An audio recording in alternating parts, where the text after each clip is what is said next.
Good morning, everyone. Welcome to BTV and Nottingham Hockey Centre for the live stream of the match in the women's over 35s Masters competition. Welcome to the players and representatives of Scotland and Wales. The teams will be walking out shortly. And I tell you what, this looks like a very, very exciting game in prospect. We've had a couple of close games already in this tournament. I'm sure we're up for more of the same. I'm Andy Day, and sitting beside me is someone who knows far more about the game than I do, is Simon Mason. How are you doing? Afternoon, looking forward to this one. Well, morning even. Where's the time go? So many quality games that we've seen over this weekend. It feels like it's half to the day already. Yeah, looking forward to it. Teams are set and ready to walk out. They're waiting patiently for the instruction. They'll be off and away in a few moments. The umpires in the middle, Helen Bennett and Saul Shoei, will be officiating, and looking forward to seeing what this Scotland team can do. We had a good look at Wales yesterday, and that was a very interesting game with plenty of twists and turns, so I'm looking forward to seeing Scotland today. I think Wales will be disappointed, actually. They were in a great position to get a result out of England. There were a couple of decisions that they didn't feel went their way, and I agree with them. They definitely were good for a point, I thought. Certainly a penalty stroke that wasn't given right towards the end. But coming into it, it'll be interesting to see whether Scotland, off the back of two losses, have got the energy to really compete against Wales, or whether the emotional down of that will be a challenge for them. And the teams, as instructed, are facing the camera so everyone can watch and wave along. And a warm welcome to everyone watching wherever you are. I know there's an awful lot of people supposed to be working right now watching this. Which there's a lot of people with a second screen on, isn't there? Very much welcomed as well, so welcome along wherever you're watching today. A couple of the results from earlier in the tournament. How did Scotland get on? Well, their first match was against England. That was a 7-1 defeat on Saturday, and a much closer result, which was a 3-2 defeat against English universities yesterday. And on Saturday, it was Wales 2, English universities 1, which was a great result for Wales, and a lot of great feedback from the Wales team about their performance. And it was a much closer game, as we were talking about it yesterday as well. Wales 1, England 2, which we saw on BTV as well. So it says on paper it will be a tight game with not many opportunities, good tactical battle, but often that isn't the way at all. It's going to be two teams really going for it and putting on a show for us. Yeah. And it'd be interesting to see which team can take. For me, emotional energy is as important as the actual physical energy in a game. With Wales, how down are they because of that loss to England? They played so well, they got the early lead. It was then that last quarter when they were pinned back and eventually lost. They feel they were a little hard done by. Has that drained the tank emotionally, or can they take that forward into this? Wales with that position, Scotland, however, with those slightly heavier defeat, obviously, against England, do they believe that they can get something out of that? And if they have belief, then it will be close. But as you and I have both seen in sport, what's written on our pieces of paper has no bearing to what is going to happen over the next 70 minutes. Before we get underway, a special mention for the key sponsor, Sandycliff Ford, for getting us on air. If you're not familiar with the team colours, it'll be Scotland in the blue and Wales in the black, and it'll be Wales to get us off and underway. We're just waiting for the clearance. I think we're bang on time. I can hear the university clock telling us it is spot on, and we are off and underway. We'll walk you through the Wales and Scotland teams as we get through the game as well. It'll be Wales in possession nice and early, getting an early touch of the ball. And over halfway. That's interception, clash of sticks, but Wales moving it forward. Ray Cannon, an early touch on the ball. That's Anthea Barrington bringing it back and spreading it out nicely to the left.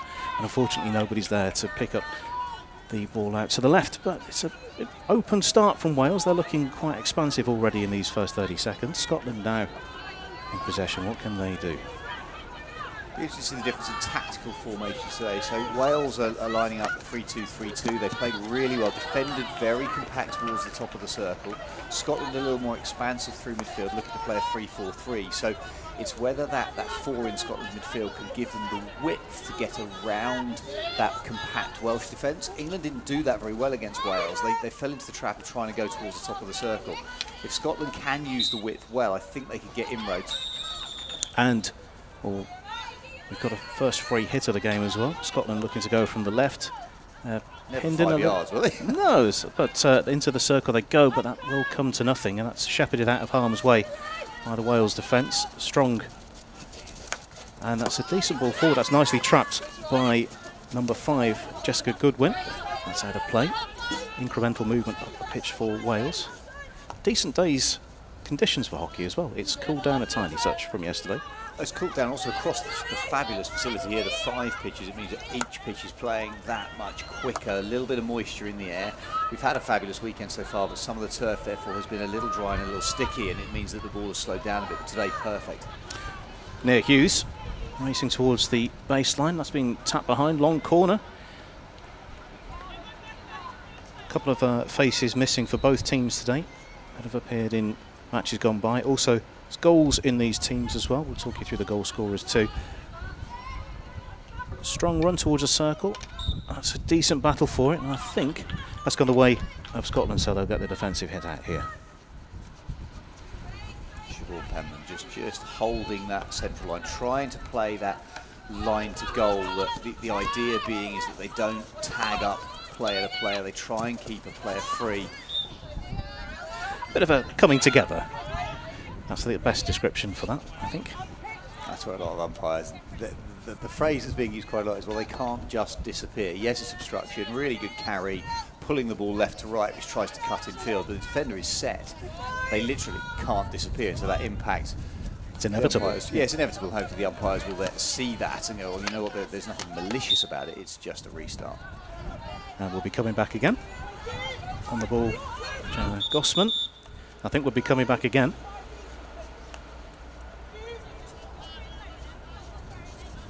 Where? That's in exactly the same place as the original free hit was. Struck the body and will be coming back. That's an easy turnover. And Scotland looking to get away, looking to defend from the front foot. That will be brought back again. Somewhere near where the offence took place. Straight down the middle, and that's been picked off quite easily and shepherded well out of harm's way. Still in possession from Scotland, number 8. Gossman. We'll see an awful lot of her today, I think. Intercepted on the halfway line, and Wales, under a lot of pressure, managed to get it securely back into defence and out to the left-hand side. That's a decent pick-up. Captain for the day, Kath Fuge. A chance to chat to both coaches before the game out on the pitch, and Scotland, they're looking to try and control, play a little deeper zonal defence, and then catch Wales on the counter-attack, understanding they may not have a lot of territory in the early exchange of the game, but then use their speed when Wales have played high. Interestingly, they've had that territory in these first, 4 or 5 minutes of this game. It feels like Scotland have had more ball. Wales, however, looking to play, they were happy with how they played against England. The outcome, the result wasn't good. So Ryan Caston not happy with the outcome, but felt that 3 or 4 players, particularly Emma Bowyer, the goal scorer, played brilliantly. Really good high-tempo play. Indeed, I think if it was a boxing match, Wales won 3 out of the 4 quarters, I would have thought. Agreed, and England were really, I think they were fortunate to get the win, definitely. I mean, they had a lot of territory and a lot of possession, but they didn't really create many meaningful chances. Held up at the edge of the circle here are Wales. That's good defence from Scotland, but the ball is loose, and we will be coming back. And it'll be a Scotland ball. Wales have shaded the first 5 minutes here. Either side, they just need to make sure, I spoke about it yesterday, that the transfers round the back, at times it felt it was being done because it was expected, but it wasn't being done with purpose. If we're trying to see meaningful transfer, it has to be high tempo and high pace. Cannon's ball from the side picked up by Emma McCormick from Scotland, but it's quickly back into possession again with Wales. It's a decent battle between the two sides. There's plenty of turnover and it's plenty of stops and starts as the ball disappears off the side of the field of play. Some of the players you won't be seeing today for Scotland: Rachel Ewing-Day and Rebecca Osborne, as well as Rachel Willans as well. They're not featuring today due to a combination of unavailability and injury as well. And Wales, we won't see Rebecca Davies-Cox, the goalkeeper, and the captain from yesterday, Sadie Malaliu. And so a little bit light, so a little bit of an extra shift from these players expected today as well. Yeah, Wendy, just as a Scottish coach, particularly concerned about that. Felt they had good tempo when they had a full squad. Oh, what a potential pass that was. That was just beyond the runner, and what vision that was. Well, you can see the intent, couldn't you? The backhand ball, the cross-field ball, looking high for the run of Cranston, didn't get there, but that desire to play the ball really, really quickly. Laura McLean on the backhand, the execution wasn't what she would want, but you could see what she's trying to achieve. Indeed, that was the first time plays really opened up for either side in the game. Well, and that, looking at what the coach said about wanting to play well on the counter-attack, is exactly right. Get it as soon as you turn it over, move it on.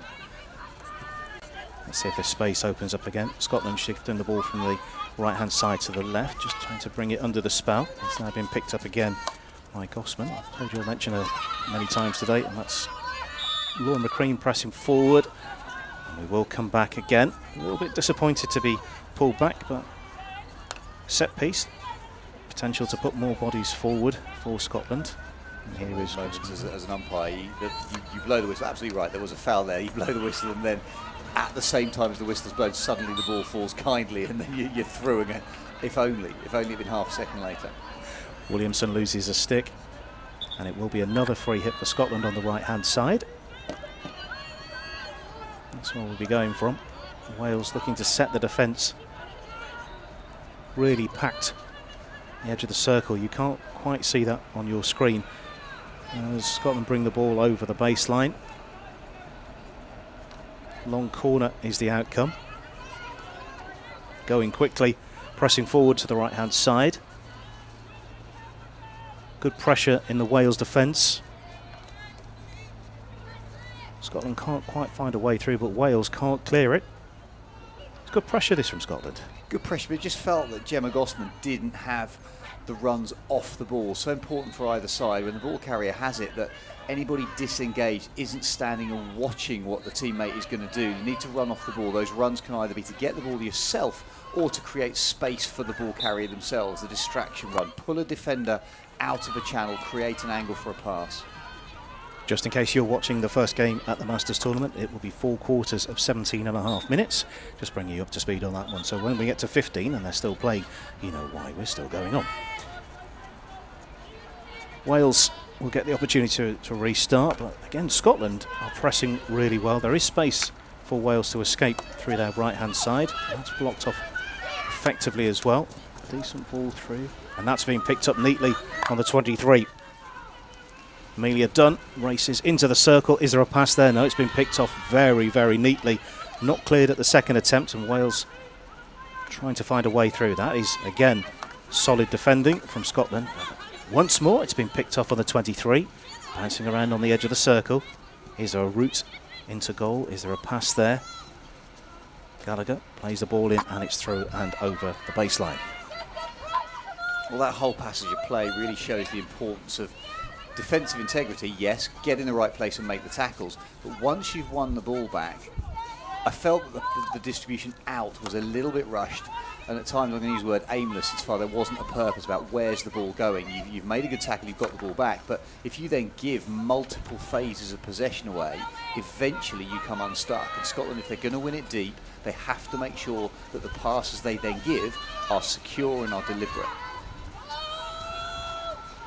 10 minutes gone. No score. Plenty to talk about so far. The ball bounces out for a sideline ball for Wales. Plenty of energy in both teams, which is nice to see. That one, though, not quite enough energy on it, and it's been picked off in the Scottish midfield. That's neat on the left-hand side. Hurd bringing the ball forward, and now McLean taking it towards the edge of the circle. She's got the ball into possession. That's the first penalty corner of the game, and that run from McLean, a lot of Scottish endeavour there.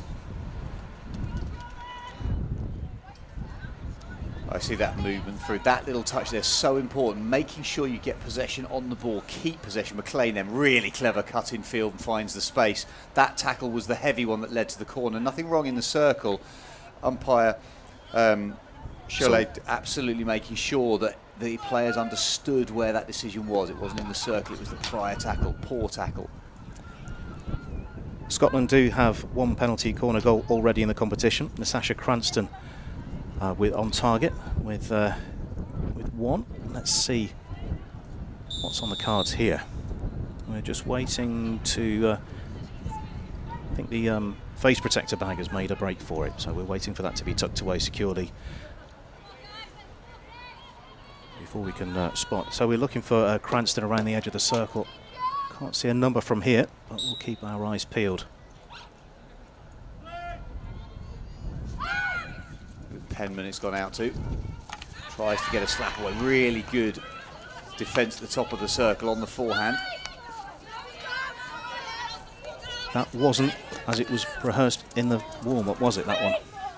No, and chatting to a couple of the teams, there's been a lack of penalty corner conversion, and for some of these teams, it's just a lack of practice. The pandemic have limited the amount of training that can be done. For the Scottish side, this is their first time with an over 35s team in an international competition, albeit this is obviously an invitational event, but therefore putting a side together for this, there's a little bit of uncertainty. As the first tournament goes, it's all about the experience, and the results haven't been too bad either. And I suppose it will, whatever the outcome of this match, it will be a positive for Scotland over 35s women. Court drive. That's into the circle and knocked behind. And Wales will get the restart. I think the interpretation of that was that the ball hadn't gone 5 before it was played into the circle in the first instance. It was immediate from Cranston down that right hand side, and that just shows their desire. Get the ball in play as quickly as they can, create the momentum and the energy, and then work forward through the channels. But their focus on turnover is to get the ball out of contact. So it's win it and then move it. That one, fortunately, has gone straight out of play. Scotland, though, will try to capitalise on this one. Playing it shallow along the edge of the sideline, but that's gone straight out of play as well. We've had a few moments of real quality in this game. It's just dipped a tiny bit. Scotland still happy to play that high press, just going out of shot. We saw Jordana Emerson. She's sitting between the Welsh fullbacks, trying to cut the pitch in half. Now there's an outlet. Let's see how this one, that's a decent, important stick on the edge of the circle, and Wales have defended that one very, very well indeed. And there's still a lot of pressure on them as they try to break out. Well, Gallagher and Lewis doing really well between them to make sure that they could double team the ball carrier, so one player can engage, and then in case there's a pop pass through into space, the second player can then cover that space. Again involved, Gossman of Scotland. It's warmed up again. I think everyone's had a little bit of a breather. That's a crunch ball forward, and Scotland's number 12, Maura McLean, involved again. A couple of interceptions from her already in the game. Sometimes the best thing you can do is be a nuisance, and I think that's what her role has been today, to try and be a bit of a spoiler. Scotland given the benefit of the doubt there, that really did look like it had hit the foot of Penman in that situation. If it hadn't, and if it had, then the umpire perceiving that it wasn't advantage gained. Long blow on the whistle.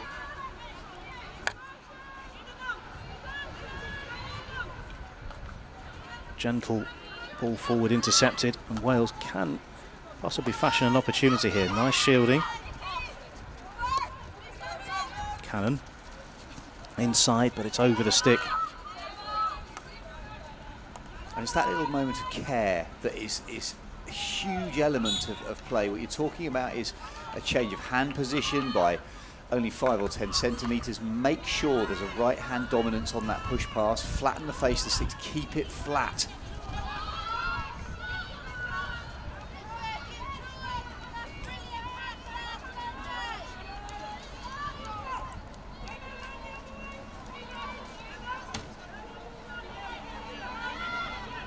Just 2 minutes to go until quarter time.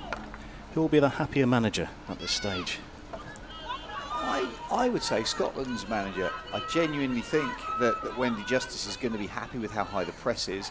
Wales, it doesn't feel like they've really troubled the Scottish backline. A couple of moments, but if we had kind of a heat map for territory, I think Scotland have played a little bit higher and a little bit more aggressively. That's a high ball from the restart, taken down neatly by Fairbairn. Wales turning it over, and that's neat into the edge of the circle. Just a moment opening up for a shot there, mopped up again by Scotland. Just that first sliver of a shooting opportunity. Yeah, I was just going to commentator's curse, having said that Scotland will be in a better or a happier position. Suddenly they give away a prime opportunity for Wales. It was a lovely first time sliding ball into the circle off the lateral transfer to create it. Shows how important it is not to try and go first time into the shooting circle directly. If you win the ball back, the defence is set against you, move it. It only has to go 3 or 4 metres sideways and all of a sudden the passing angles change. That's you wake up in the morning, you've dreamed that pass, haven't you? That's the moment that you've been waiting for. Can either team find a shooting opportunity before the end of the quarter? Scotland just around the edge of the circle now. That's obstruction, surely. Yeah. You can't carry the ball in that position. If your body is in front of the ball and that's the contact point with the defender, it's always going to be blown as obstruction. Annie McSherry, as she carries that in, the ball just falls behind her and therefore she fouls.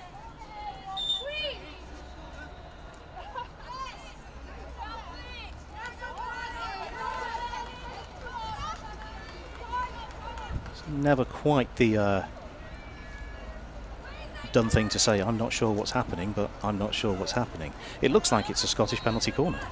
I genuinely have absolutely no idea why that would be the case. The umpires have blown time prior to the hooter going, so whatever it's been given for, but I have absolutely no idea what I was being given for. Genuinely, the initial decision about the obstruction I felt was absolutely nailed on. It was pretty clear to me that McSherry had carried the ball behind her.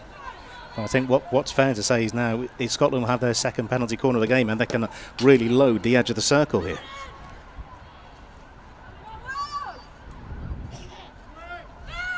It's delivered to the left-hand side. Here's a shooting opportunity to the right-hand side. Deflected up and over, and that ends the quarter. What a dramatic end to the quarter that was. Well, and a really good set of angles from Scotland. Working that a lot better to create that opportunity from that right-hand side. Well, I think we'll catch a breath here. 2 minutes, we can have a look at the highlights and prepare ourselves for the next quarter. At the end of the first quarter, it is in the women's over 35 competition. Scotland 0, Wales 0.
We are back live on BTV. We've had our 2-minute quarter time break with a dramatic end to the first quarter. What remains though, it is Scotland 0, Wales 0, and Wales get us underway for the start of the second quarter. You'd think that Wales would be the happier of the two sides, but it is Scotland that have had 2 penalty corner attempts, and that attempt on goal deflected high and over the bar. That was the closest we've come to a goal so far. You could definitely see the intention, the angles were good. It was actually well defended in the end. I think it was a defensive touch over the crossbar, but reading that slap across, it's a sliding slap which makes it very, very hard to pick the exact line of the ball. So trying to make sure the defender also reads it, steps in aggressively, gets in front to defend the space. Very congested area of the field. I think it may have popped off a foot, but we'll, yeah, we are coming back. We'll go from there. Scotland looking to build over halfway. Has that got enough juice on it? No. And Wales will pick up. There seems to be... You could throw a blanket over quite a few of the players at the moment. It just seems to be very congested. Everyone attracted to the ball, I think, a little. There's good chase back. We saw there Scotland try and get the ball laterally. They try and work it crossfield to find that space. Wales working back hard from the front line, creating that defensive integrity. But yeah, it does feel, because the tempo of the game slows, players do naturally gravitate, and you actually got to mentally be really strong. Say, okay, whilst this is slow, I need to give either the high ball option, as in long ball, stretch the play, or lateral transfer. And sometimes you've actually got to run the opposite way to where the ball's going. Now this is a promising opportunity. That's through the legs and tap behind for a long corner. Scotland on the front foot again and looking very positive indeed. Great run from McLean as she came through. I mean, she's one of the highlight players from this tournament so far for Scotland. Occasionally could be criticised for carrying the ball into kind of the third point of contact. Good elimination, first phase, second phase, but every now and again holds onto it slightly too long. But that kind of thing, reaching single touch, gets into a good position. Impressive stuff. We've seen from open play 2 of the best opportunities fall to Scotland, with where the field has opened up somewhat, and trying to take advantage of that. We're still goalless. Good game, this one, and happy to be bringing it to you via BTV.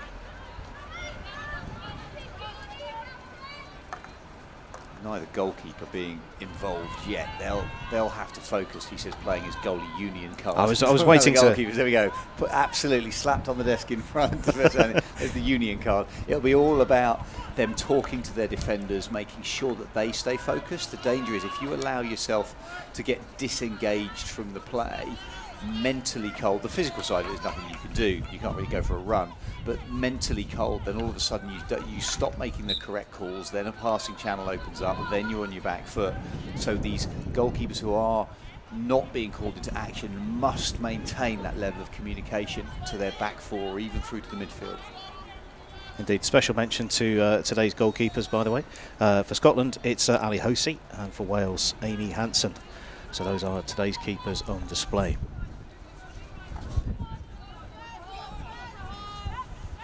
And also Sarah Collins as well, starting goalkeeper.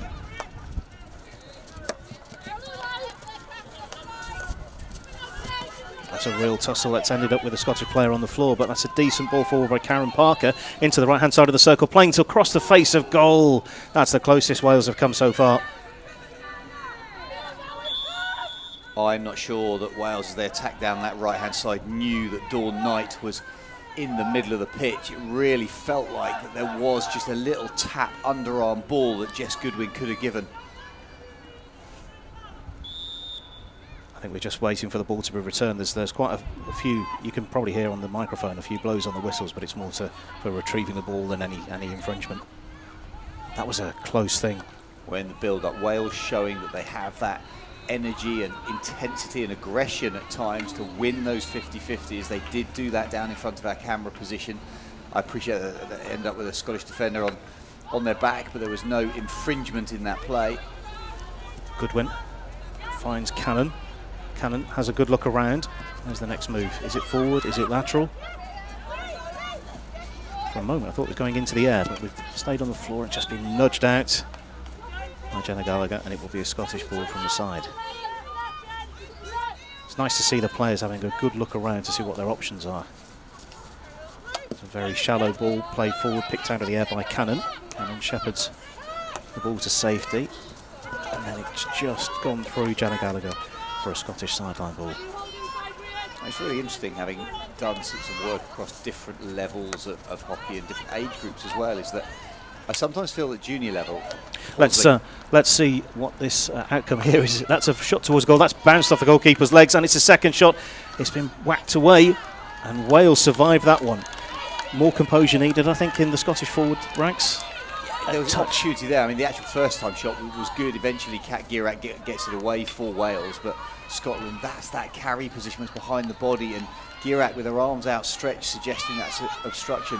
I would agree, absolutely, is that where is the ball being carried? If the body is running into the defender with the ball off the trailing hip, there has to be an issue with that. And I'm not sure that the infield, that to me is complete obstruction. Look where the body position is to the ball.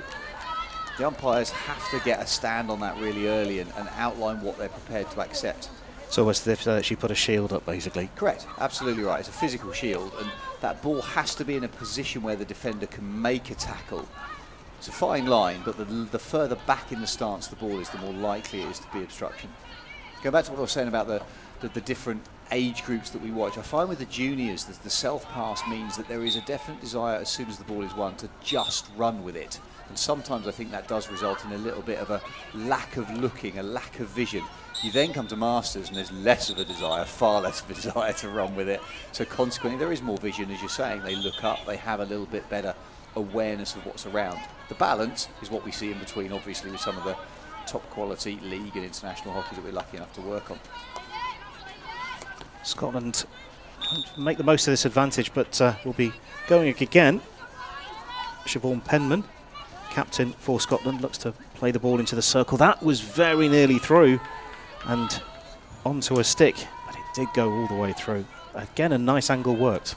Really good disguise on that pass coming in from Penman. It's the ability to open the hands, so you've got a body position that basically the more you change your hands, right hand dominance, or you take a little bit of pressure off the right hand, you can open up the face to stick and slide that pass with a bit of disguise. That's what the pass that she was playing. That one, however, not very good. McLean plays it into the circle and chasing for it.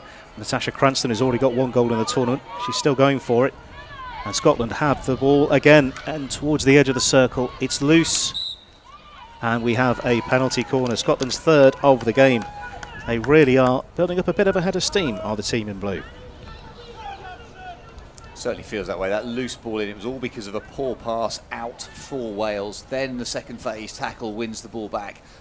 Scotland able to work it into the circle. Eventually it comes off the foot of Gierak in the circle to give the set play opportunity. Good pressure from Scotland, high pressure.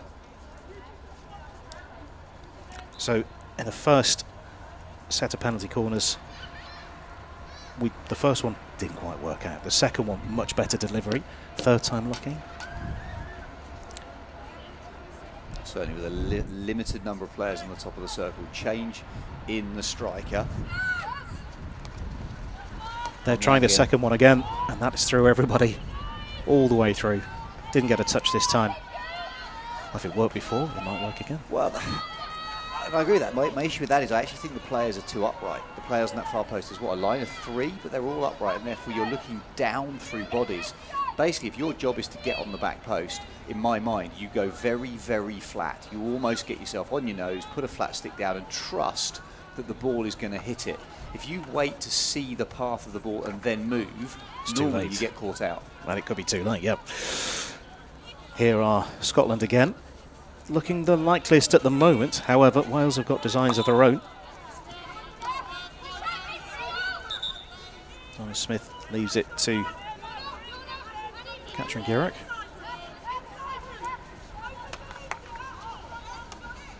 Scotland do a reasonable job of mopping up there. Quick series of turnovers. Wales on the left-hand side look to try and find a way through. Very congested again. Lindsay Steele needs a stick, gives it back to Wales. Well, never mind turnover, turnover. We've got turnover, turnover, turnover, turnover as it goes backwards and forwards. And this is the composure that players on the ball need to have. What's the point going back into congestion? Move it laterally. That's actually the right idea. It's a poor pass from Gierak as she slipped the ball away, but the principle is right. Recognise that if line to goal is congested, make it a 5-10 metre lateral transfer and then go back in. Scotland look to go direct. Wide option, wrong direction. And Wales will get the restart. 28 minutes or thereabouts gone here at Nottingham Hockey Centre. You're watching BTV. This is the Masters Invitational Tournament. Third day. We'll be back again for the men on Friday, Saturday and Sunday of the week to come. We'll be back Friday. Popped out of play. The appetite for this competition has been absolutely outstanding. After the cancellation, initial postponement and the cancellation of the World Cup, I think we were expecting about 63 teams from around the world were going to come here before the pandemic hit the tournament itself. And this was then a window that was booked here at the Nottingham Hockey Centre, a window of time, sorry. And then there was this invitation out to some of the domestic, the home nation sides, do you want to get involved? And it exploded with the demand and the desire to be here. And the camaraderie we've seen. Yeah, the result is important within the 70 minutes, but teams just coming, meeting people, seeing friends, really important to see that happen. As well as that, they're watching games, getting ideas, sharing ideas and approaches and seeing what works, what maybe doesn't work. And it's just getting together again. I've been fortunate enough to be in a hotel, and the atmosphere in the hotel has been not raucous, but it's been very, very enjoyable. Really nice to see people mixing and enjoying each other's company. And talking those late night bar chats, yeah? Very much so. 3, 4 o'clock, the players love it. And there is a social element. There is a high performance element, but this is about the number of conversations, the people that are here at the Hockey Centre on the terrace having a beer, enjoying each other's company. There's for the older age groups as well. Some of these players might have been touring. If we're talking about the 50s, the 55s, the 60s, they could have been touring with and against players for 20 years across these competitions, and they absolutely love the opportunity to compete, but then also to socialise. Really important across the whole, that bigger, wider hockey group. There's a renewal aspect to this. There's a renewal of friendships and rivalries as well, and people have been really gritting their teeth. I won't mention. Let's see what's going on. I think there's a card being shown. There is indeed. Green card been picked up by Scotland. We'll try and find out for you who that is. I've got an idea who it might be, but we'll wait for official confirmation. Go on, go with it. Oh right, I think it might be. I think I saw a number 8, but we'll wait for sure. Just that late tackle, wasn't it, that came in, just that late stick tackle, moving the ball away, considered to be breakdown play. Scotland, however, for me, definitely the better team in this first 30 minutes. Really feels like they created high pressure. That was what Wendy Justice wanted them to do. They were going to play a zonal defence, allowing them to stay in front of their opponents, to step forward, to create that higher press and pressure. We're looking to get confirmation of who's being shown that card, and we'll bring that to you as soon as we're able to. Meanwhile, can Wales make something of this player advantage? That's at the moment. Great play by McLean, one-handed reverse. Can she get the pass? I think that may have, yeah, that's certainly held up by a foot. Scotland wasting no time, but maybe a bit too quick on the restart. Oh, Girak fortunate. I'm smiling here because that trailing left foot that broke play down was very much I'm not going to move that foot because it will help me. It wasn't a deliberate kick as such, but there was certainly an awareness of where the trail foot was. First time we've seen 1-1-1 for Wales. Rebecca Paddington involved and taking a couple of deflections into the circle. It will be trapped and played in. Good awareness on the defender. Wales still have the ball, and Scotland will clear with a defensive hit out. That was very good awareness of the feet. Yeah, good movement from Scotland in their deep defence. The opportunity that was there for Amelia Dunn, one of the busier Wales players in that England game yesterday. He was in the circle, tried to create the obstruction, put the ball between the opponent's feet, but very good agility. Scotland back to 11. That suspension is over. So a full complement of players, and I think around the edge of the circle is the player who's just been shown the card. So we'll bring you that number as soon as we have it. Meanwhile, Wales with Rhea Cannon on the sideline will go again. 3 minutes to half time. Flat ball towards the edge of the circle, deflected in, shooting opportunity. It's popped up. I think that may have struck the player. Corner? Should be a corner, shouldn't it? Yeah, lovely little ball, all because that first movement from Jess Goodwin, the first time ball. Watch this first time ball, the lead in the middle of the pitch as it transfers. It's a little behind the back pass as it comes across. There, that's a lovely touch to change all the angles. Then it's the slap that just pops up off the stick. Indeed, I think it's Karen Parker who's the player who's been injured. Hopefully everything's going to be sorted out with her. I think she's gone off for a bit of treatment. Meanwhile, the Wales team will look to end the half on a high. As they did against England. I think it was the first quarter, right at the end of the first quarter against England, they got that single solitary opportunity that Bowyer just tucked in with a beautiful deflection. Kat Girak here at the edge of the circle. First penalty corner for Wales in the game. Right to the edge. Bit of a routine played low, and that is the opening goal. Wales have scored, and what a turnaround that is. Scotland have been on top, but it's Wales that have the lead.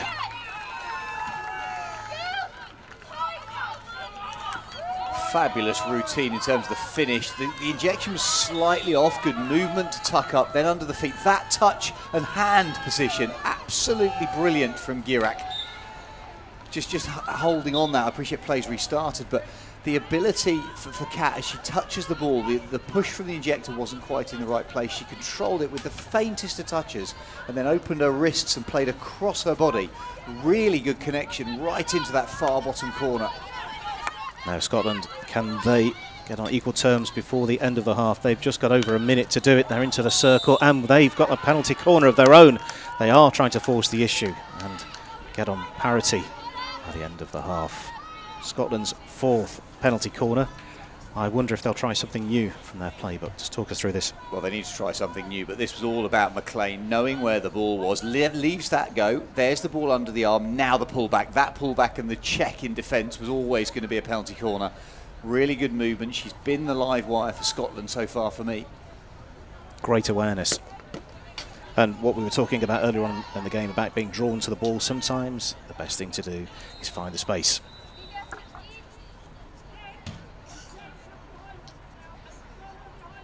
Twenty seconds to go.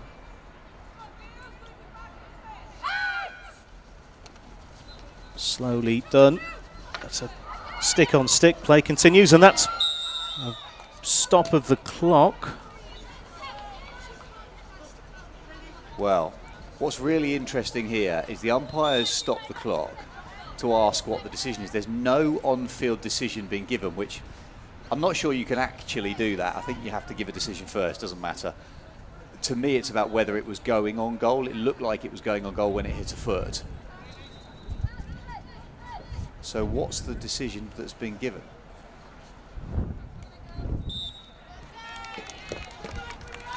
I'm going to interpret that as it didn't go out the circle, but that doesn't matter because it would still be a foot in the D. It couldn't be a penalty stroke because you can't score if the ball hasn't gone outside the circle, so it's a penalty corner in that instance. So, well, for the second time this game, I'm going to say I genuinely don't know why that's been overturned. The injection looked like it had gone out the circle. Certainly, we'll pore over this on the replays at half time, I suspect. But right now, there's an opportunity for an equaliser, and that's just wide of the post. Oh, what a dramatic finish to the half that would have been. Beautiful worked opportunity, lovely interplay, first time ball. That's what creates the space, and then that chance for the tip in.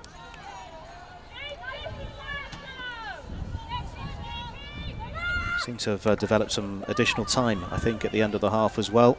At the moment, it's all going Scotland's way after going a goal behind. Wales rocking a tiny bit following going ahead. As is often the case, the team that leads often. In fact, there is the half-time hooter. We are making our way up for half-time. What a dramatic climax to the first half that was. Some contentious moments, definitely a couple of decisions that we aren't quite sure of why they went the way they went. But let's be diplomatic about it. I think it's best discussed off air, those moments that we will. No, we'll come back to it. Looking at the highlights, though, it was a game that was really well contested. There weren't many opportunities through midfield. McLean, for me, was the standout player for Scotland through the channels. The drive and the energy created the penalty corner. It was a tackle outside the circle that they come back to. Scotland, I think, will be disappointed with their penalty corner conversions because they were lower than they would like. But the territory map, the heat map, if we had one, time and time again, they were coming into the Welsh defence. That was given as an obstruction. The carry position for both sides really into the D was a little bit suspect, the ball being covered up. One of those Scottish opportunities right at the end of the first quarter. Really good deflection chance, defensive touch. Actually, it may well have been an offensive touch in the end by Cranston. Open blade, deflecting it up high and away. Not breaking the deadlock. That was right at the end of the quarter, that was. Wales trying to get the ball clear, though. Scotland's press was really effective. McLean, once again, that carry Long reach on the reverse, trying to work her way into the circle. Welsh defence having to slide across and scramble. Just eliminating one collapses the defence of the ball. Wales here really prepared to battle, worked it through. Lovely little pop ball forwards, and suddenly this was the opportunity. There was a lack of vision. The ball across the circle would have been better because Dawn Knight was in front of essentially an empty goal. Wales failing to clear their lines at times. Again, this Scottish pressure really telling. First, second and third phase play. Gierak unable to get her feet out the way, concedes a penalty corner. Again, I think Scotland turned over maybe five opportunities in the end from a set play. This was the same routine. That open hand slap, players have to commit. You've got three players in a line. The one at the back of the circle, McLean, I think has to go flat and reach longer to get onto that back post. But then Wales making the most of their opportunity. This was a great reverse behind the body ball into the circle. Creates the opportunity because of uncertainty. The lifted ball in the end, taking the contact point. Defence couldn't move correctly. Lindsay Knight stepping in, deflected it high to give Wales their opportunity. One opportunity. That's all they'd had. Out. The stop was clean. The roll in. That little touch was brilliant by Gierak. And then the hand position to get the strike away delivers it beautifully into that bottom corner for them to take the lead. But it wasn't over, was it? Scotland kept coming. The territory they had, the high play leading away. McLean leaves the ball, allows it into the circle, carries it in, creates the contact to win the set play. And as the clock was ticking down, Scotland still were coming, still believed that they had the energy and the opportunity. But that was it. There was that end of time corner that we will come back to discuss, I'm sure, at some point, but it came to nothing. So Wales have still got that lead. Indeed, that is the position at half-time on BTV. You're watching a Masters tournament from Nottingham Hockey Centre. We'll give you some pause to reflect on that first half, and we'll be back shortly for the second.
to get off and underway for the second half.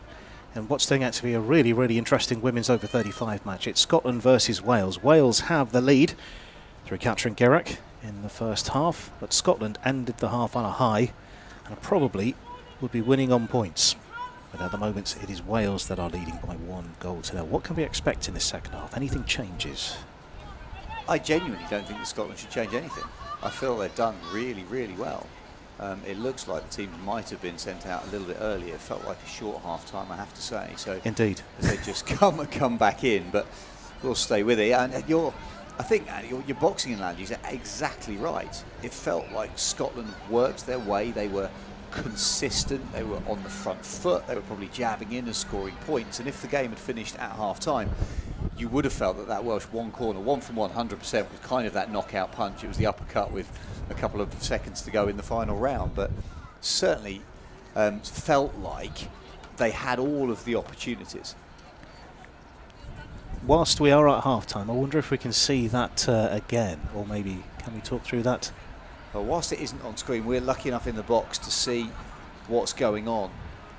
This is the events at the end of the first half. Yeah, correct. So there was a penalty call at the end of the first half, and we can't bring the pictures right now, but what happened, it appears that it was given for, as the ball worked through the circle, there was a swing at the ball that potentially created stick contact in the middle of the D. And that stick contact was off the ball, as in it missed the ball completely. There was no ball contact, and therefore the free hit was given.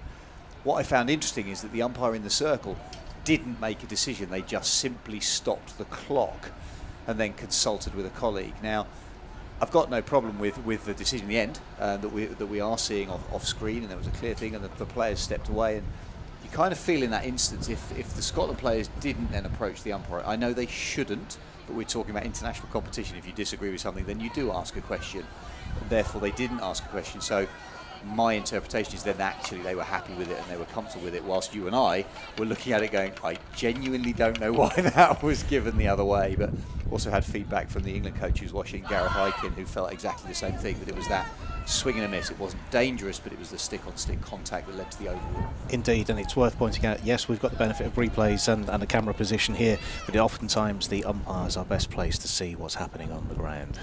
So Scotland will be getting us underway for the second half, looking to retain that positivity that they had at the end of the first, as we're waiting for that all-important first whistle. Our match umpires, by the way, are Helen Bennett and Saul Shoei. And we are off and underway.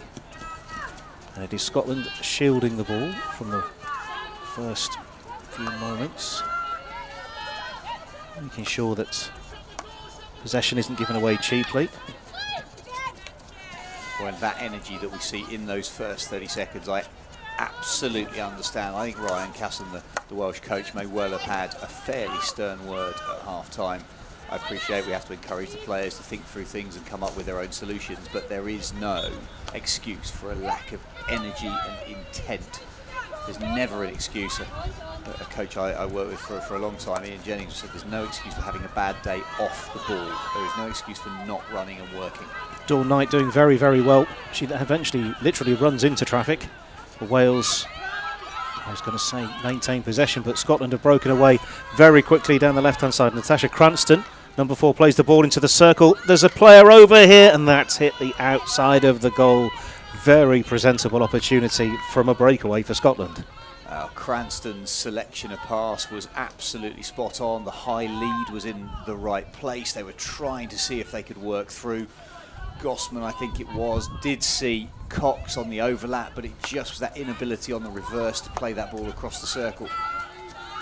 A let-off for Wales. Scotland really sensing an equalising goal early in the second half. And possession has been turned over. No, there's a foot there, so Wales will get the ball. Really important for a player such as Denise Fairbairn in the middle of that Scottish defensive unit, staying a little bit higher, is playing in a central midfield role, having to be pulled back into defensive pockets. Important for her to maintain the contact with the lines in front and behind. Scotland very composed in defence there, posting up a couple of players, difficult wall to get through, and they've come away with the ball from the side as well, played very quickly, popped up into the air, and Scotland can break again, and it's Cranston with the option. She plays the ball to the edge of the circle, very, very close. Goalkeeper's been... What a save that is. I genuinely think that is... Well, it's certainly not come out of any textbook other than the stop little white thing going in big netty thing textbook. I think that's the left foot of the goalkeeper with body weight going the wrong way. Absolutely brilliant. I was waiting for the sound of the ball hitting the backboard, and that is the stop. We're looking forward to having that on the replay. And it is end-to-end stuff. Wales straight down the other end. Dawn Knight doing very well to shield the ball, bringing into play goal scorer Katrin Gierek. Scotland under pressure in the corner of the field. Ball's gone out of play, and it'll be Scotland to clear. I wonder if we can see that save anytime soon, just to float that one to the match director. There we go. What about that? He wishes that command. I think just have a little flick there. Yeah, I just think that the second touch took the ball too far to the left. In that situation, to me, what you're trying to do is you want to square the goalkeeper up as quickly as possible, because the ball was going right to left. If that pullback had straightened things up, the goalkeeper would have had less opportunity. The little flick shot would have come a little bit earlier, and I think the angles would have been wider. That is remarkable, remarkable play. And what a presentable opportunity as well. There are more goals in this game. You can sense them. Scotland are disappointed they haven't got one. I mean, they've had really good opportunity. They've played to their tactical plan. They've sat back and they've condensed when they've had to, which hasn't been as much as I would have thought against this Welsh side. Wales, from a territory perspective, haven't had as much high ball as you would assume that they would have coming into this with the results that they've had. Smith attempts the ball forward. It has worked forward to Wales. Gallagher now bringing it in to near Hughes, and it is another Wales free hit. Dangerous position. Plenty of players in black to get involved with this one. Good movement as well in front. Onto the baseline. That's very neatly done to make the space. Umpire having a look at it, and that is over the line. Just something I've spotted out of the corner of my eye. I think we've had an umpiring change.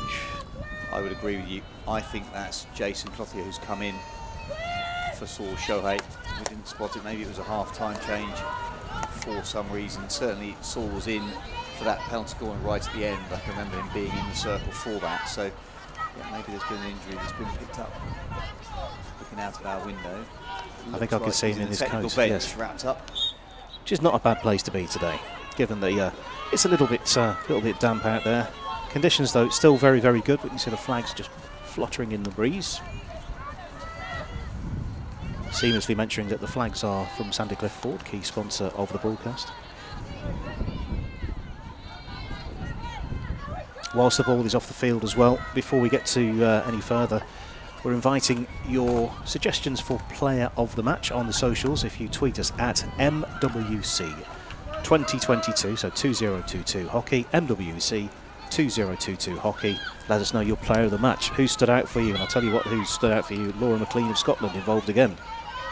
Yeah, very much so. I think it's the elimination, it's the ability of a single player to just burst through the first tackle. As soon as you burst through the first tackle, the next defensive line have to start to make choices. Do they stay with the players that they're marking, or do they step up? And if there is indecision in that situation, that's when the passing channels come. I think we'll have a stoppage at the moment. There's a player down in the middle of the field. Play at the moment, though, continues, and Wales using the ball on the left with Kath Fuge, captain for the day.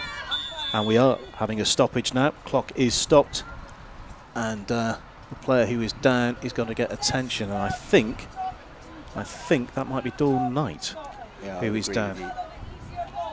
The umpires don't have to stop the play in that instance. If it isn't a head injury, they're not obliged to stop the game. So people who saw that injury with Dawn going down, I understand it's not nice to see, but it is one of those things where players, they had possession, Wales, they would want to be given the opportunity, and if it isn't a head injury, then it doesn't have to be play stopped.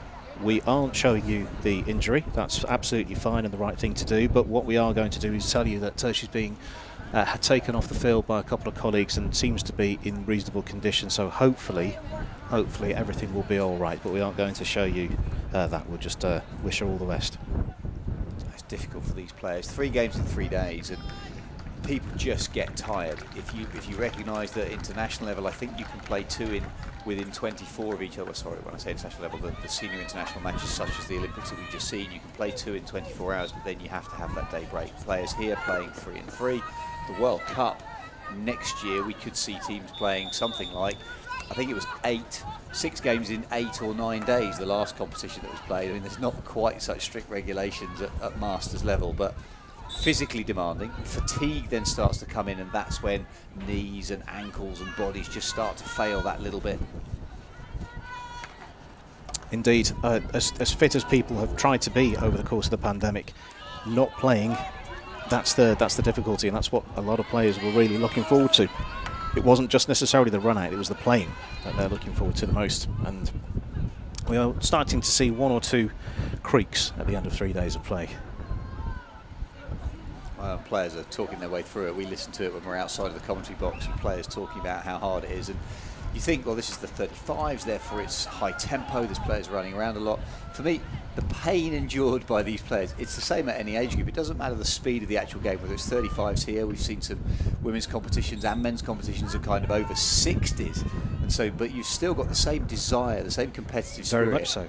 One of the most competitive games I've ever seen was on this pitch, and I think it was one of the first matches in the 75s competition. We will see, not on the screen, but the 75s are making their debut this afternoon here at Nottingham Hockey Centre. If you are around and about, the men's England over-60 75s versus Welsh D. So looking forward to keeping an eye on that one. Well, and then playing age top trumps. The 80s then have their very first sanctioned international match, I believe in the middle of September at Bisham Abbey. England versus, I think, a Dutch selection team at over 80s. First time that age group's been recognised. That's a nice flat ball into the circle. Chaos ensues, and that's been turned towards goal. Goalkeeper down on the floor in a real scramble. Umpire right on it and gives a penalty corner for Wales. Ball trapped under the goalkeeper? Yeah, I think that's a penalty corner all the way. I mean, the goalkeeper wasn't necessarily lying on top of it. We can see the replay here as it works its way in. It just goes in, doing everything that she can to get on top of that. Yeah, there's a save there, but there's no way that ball's coming out. No, I think it's Ali Hosey this time. I think they've switched goalkeepers. Collins started the game for Scotland. I'm sure that's a number 1 on the back there, spot on. Eyesight as good as ever.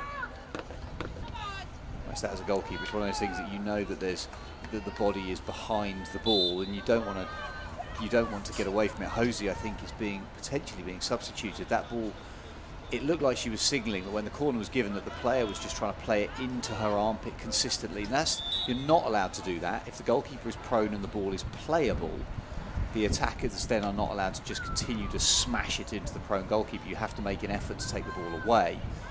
Umpire didn't see it that manner, saw that the ball was obstructed, that's why the corner was given. Penalty corner number 2 for Wales. Good spread of players around the circle, that's definitely gone out to the right hand side. It's just taken a little snag on a Scottish stick, and that slowed down the play, and Scotland clear successfully to the side. Just shows how important the finest of defensive touches are. That was really quite a good zigzag move. Girak trying to play that ball, or did play the ball out to her right hand side, went for the return pass, going zigzag around the number 1 defensive runner, and as the ball came back in, there was just a trailing reverse touch that took the pace and direction off the return pass. Looks like we've got a goalkeeper substitution happening. Ali Hosey has been injured. That is very interesting because, as you said, Sarah Collins started the game, and Ali Hosey's popped out for a little cameo, and now she's back off again. I don't know if it was an equipment fault or what exactly, because she was looking to make a few running repairs before the penalty corner came in, but who knows, we'll find out at the end of the game.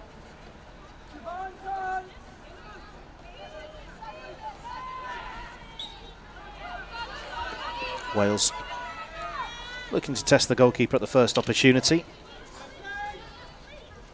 Karen Parker trying to ride a couple of shackles. Hadgington. And that's all the way over for a defensive attack for Scotland. A little bit of the tempo has gone out of the game, given the events of the past couple of minutes. Wales now with that higher press. I said earlier on that I don't think Ryan Castle would have been happy with the tempo that they were putting pressure on the ball at. Certainly wasn't the same as we saw in the game against England. Get it, move it on, work it through spaces as quickly as you can. And that's all about early decision making, keeping the brain as fresh as possible. Good high press from Scotland, not allowing Wales to get out easily. They will go from here though, trying to play down the right hand side. Nice take close to the sideline, and this provided an angle of attack towards the circle. That's neat. Chop back. Can this get on the reverse side? No, and the pass and the move is lost. Although, there we go. I was expecting the whistle, and there it was. Scotland will clear. Jess Goodwin going into the circle, it was all that she could do to try and keep the ball under control. I felt that if she just managed to pull it back across her stance onto the forehand, she'd have achieved something going into the circle by staying on the reverse, made it easier to tackle. Solid stick on that one from Wales' number 7, Catherine Evans. Although turnover again quickly happens. Catherine Girac. Wonder if you can hear on the camera mic that getting some support from the left-hand side. Here goes Scotland again. Natasha Cranston. And that's just in front of the goalkeeper. And that's the equalising goal for Scotland. And as a huge cheer goes up around us, huge Scottish contingent of supporters, I think they've deserved that. Certainly seem to. I think that's Cox. Ruth Cox has got all the way up the pitch. Really good ball in. Cox just goes on the backhand. Little slide past. Goalkeeper caught too deep. You feel that the goalkeeper should have been higher. Amy Hansen could have done a little bit more. Terrific composed finish. How did you find that space? How did you find that space? I think the defenders were drawn towards the player about to pass the ball in rather than the attacker right in front of the goal. But composed finish, and Scotland are on terms. Well, Tasha Cranston has been busy through midfield. We've talked about Laura McLean a lot. Cranston, when she's got the ball on her stick, has been troublesome, and in doing so, you're absolutely right, and it's the discipline of the defence to not get ball focused. 3 defenders, I think, went to Cranston, which then left Cox in that free position, as you highlighted. That then meant to me, however, Hansen should have read that as the goalkeeper, stepped out a little bit higher, so when the pass came in to Cox, there was pressure in the first instance. Indeed, second goal of the tournament for Ruth Cox as well, adding to an earlier field goal, so that's 2 goals from open play from her. And you'd feel, well, as we saw Scotland react to Wales going ahead, I wonder what we'll see from the Welsh camp. What can they change? But it is Scotland on the front foot now, very much so. And Laura McLean playing the ball into the circle, bit of ping pong. It's going back in again. Wales finally do get a stick on it, and we're going back for a whistle. Well, that's the pass I spoke about earlier. Anthea Barrington just moments ago got the ball onto her front stick in the circle, but then the pass out of the D was just loose and weak. I appreciate that's critical, and try and be positive about all of it, but if you've got the ball on your stick in the circle, you've made the tackle, you have to make sure that you get your body weight moving forwards. Either find a teammate or find an empty channel. If you simply throw it away, you're doing exactly that. You're throwing the ball back to the opponent. 4 seconds later, it's going to be back with interest. Wales looking to put distance on the ball. It will be a Scotland sideline ball though.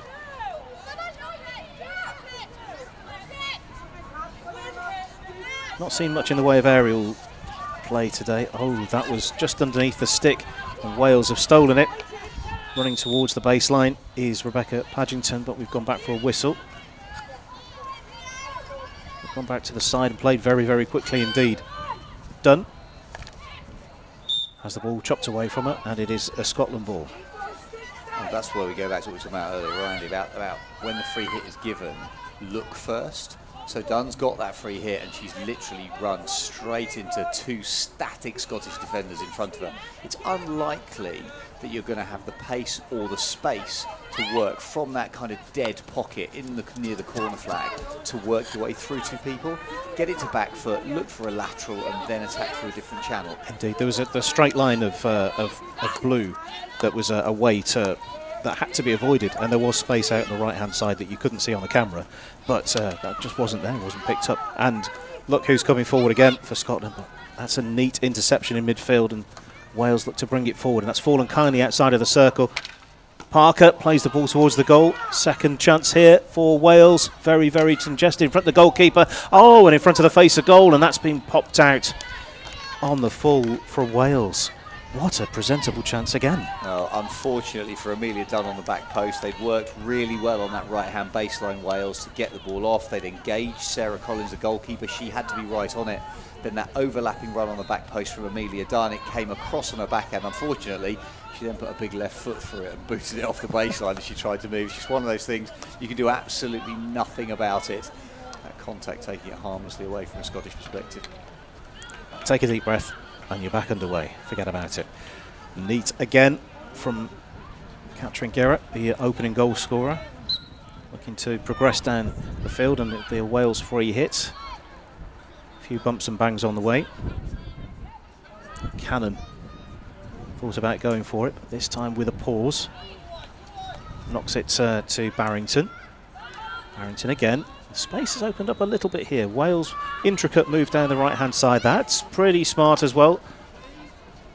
And that's a missed swing of the stick. Play continues, and that's come off a Scottish player, but it's a tiny bit dangerous. I think I've come off the shoulder, I think. Yeah, it's a ball that's played down into the turf. Rebecca Pagenton trying to get that shot away. It's played on the top of the ball. Plays it down into the turf, and then it pops up dangerously. Too close to the defender. Three-quarter time. All square here. We've had 52.5 minutes. We are all square. So opening goal, Katrin Gerac. Ruth Cox we saw equalising in the third quarter. Oh, this next 17.5 minutes, it's going to be fantastic, I'm sure. Well, both sides have put themselves in a really good position. So yeah, can either side find that little extra remaining bit of energy? Both sides have got the potential. I think Scotland actually have shaded this for me. For Wales, it's been occasional forays forwards, but yeah, have either side got that last little bit, emotional and physical energy, to find a way of unlocking each other? We'll pause for a few moments before we come back for the final quarter.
The ball is back in the middle of the field.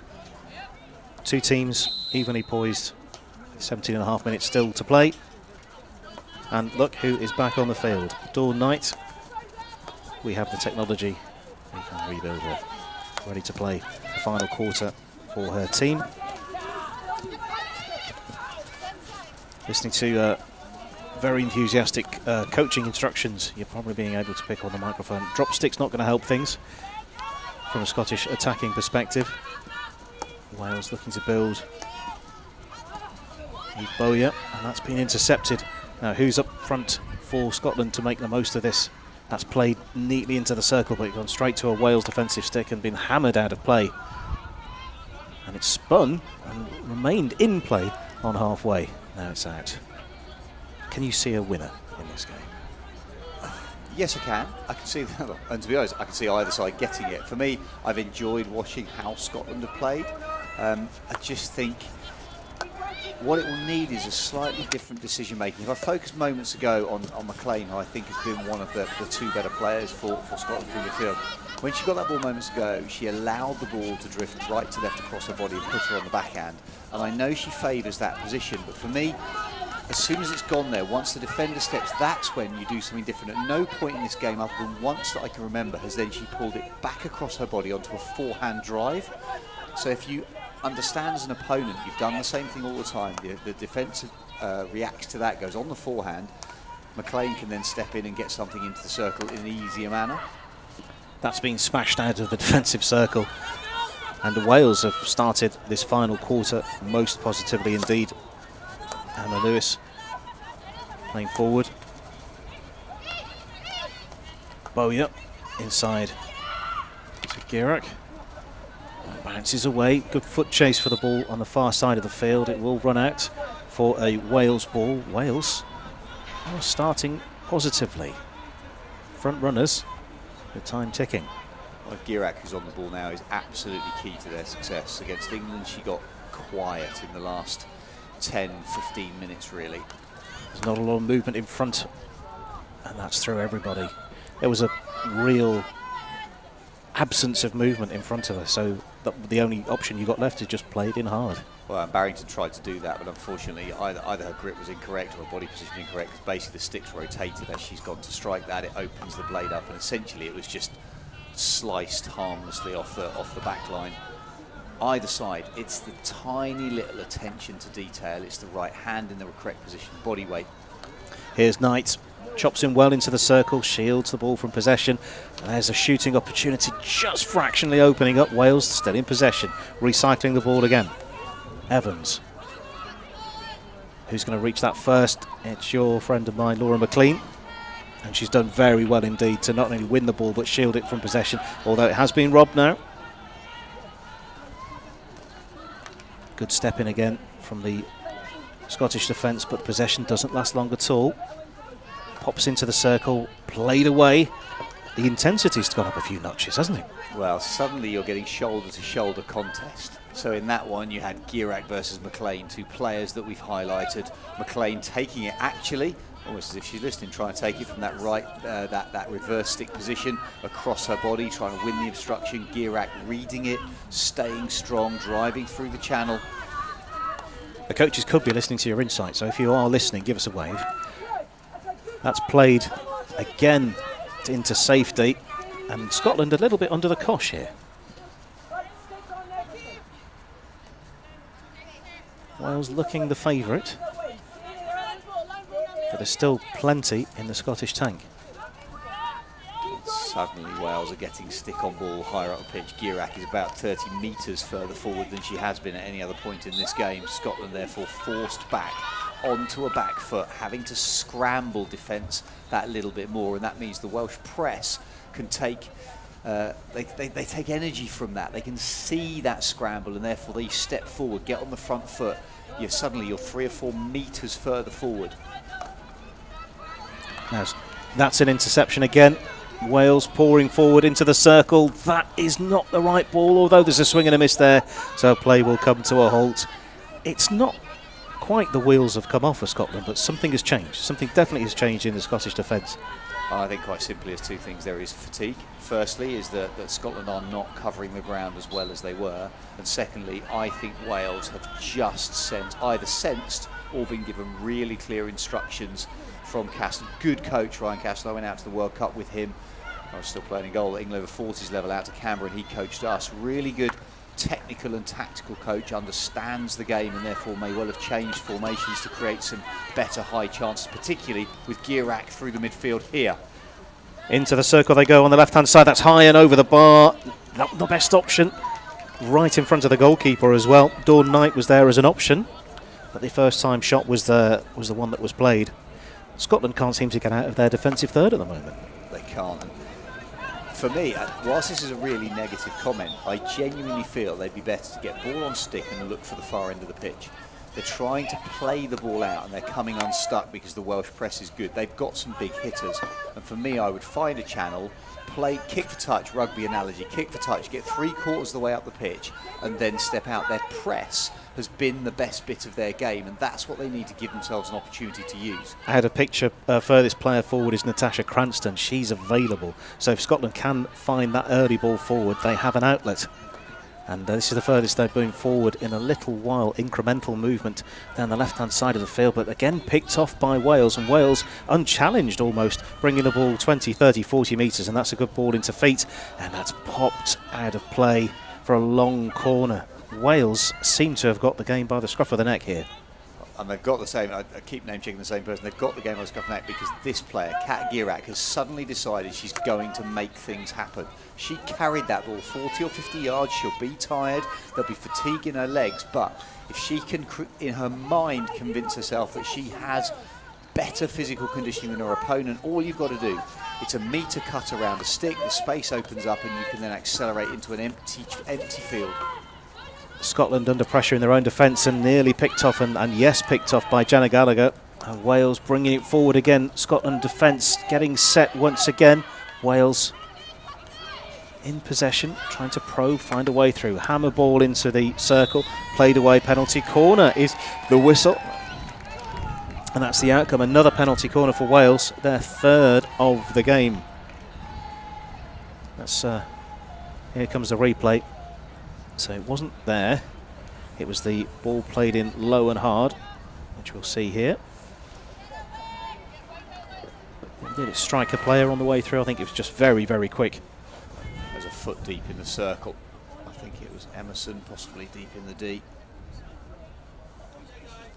Whilst we're preparing for the penalty corner, a reminder you can send us your player of the match at MWC 2022 Hockey. That's MWC 2022 Hockey, and if we get the opportunity, we'll read out your favourites and suggestions. We've got a couple of ideas here. Let's see what the delivery is like. The trap is there, played low. It's deflected in front of the goalkeeper and out of play. Goalkeeper alert, but it was just right in front of her. You talk about we focus on the striker and the defenders and the goalkeepers, but actually the ability, the simple ability to get the ball from the baseline exactly where you want that ball to go is crucial to the execution of a set play. Obviously, that had a foot, didn't it? Anyway, it wasn't seen and wasn't blown, but the injection on that last penalty corner, it's just not straight. It's a metre, metre and a half, 2 metres away from where it needs to be, and it completely compromises the shooting opportunity. I thought for a moment Scotland had got the benefit of the rub of the green, but no, it's Wales back in possession again, and I think if I was a Scotland player, I'm being pulled apart from left to right and forward and backwards and tiring more so. And that's only going to play into the hands of these Welsh players who can sense, I feel, of another goal here. Can Scotland hold out? Can they find a goal of their own? These are questions I usually ask myself when I'm commentating on my own to fill in the time, but they're all relevant. Oh, what an opportunity this is. Space opened up and there's the pass. Can this be tapped in? Oh, very, very important defensive stick, and Scotland out of nowhere could have fashioned the lead goal. Could have done. What a diving interception that was from Emma Lewis. Knew that pass from Cox forwards into the circle was an opportunity. And that's fired low, and that's in front of goal. And Wales's defenders weren't prepared for that. They were still coming back when the play restarted. Perfect execution on the backhand, exactly right. Any coach, I believe, will ask, if you're going to shoot in the circle, you shoot far post, you shoot low, you widen the goal. Exactly what Scotland did then on the backhand. Really good connection, no hint of a back stick across the circle, giving teammates opportunities for tap-ins on the far post. I do feel that if Scotland can widen the goal around Amy Hansen, good shot stopper, solid shot stopper, not the biggest goalkeeper in this tournament, is going to struggle to cover a bigger space. And Wales, I think, have been rattled a little bit by that, and they're starting to make a few mistakes. In Scotland, their field position is much better than it was 2 or 3 minutes ago. There's a face injury there, there's a stick up, umpires need to stop this. Sticks just rolled up over the top of the ball, no malice intended, but the attempted push pass has just rolled the stick up over the ball and taken face impact that's happened right in front of us here in the chapel. It looks like play will continue relatively quickly, so the pause won't be too long, and Scotland will look to go again. Williamson plays the ball into the corner just beyond Ruth Cox's stick. Ruth Cox, scorer of the equalising goal. Another reminder as well about our key sponsor, Sandycliff Ford. Very grateful for them for getting us on the air today. Wales now, their turn to field a bit of pressure in defence. Scotland trying to hunt the ball down. They've done well to get the ball over towards halfway, and things have opened up quite neatly indeed. Parker has been pulled up.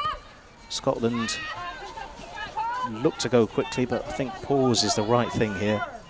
Agree with you completely. You've got to make a sensible choice there. Nia Hughes is in the right position for Wales, and unfortunately the ball was left behind and she just ended up kicking it.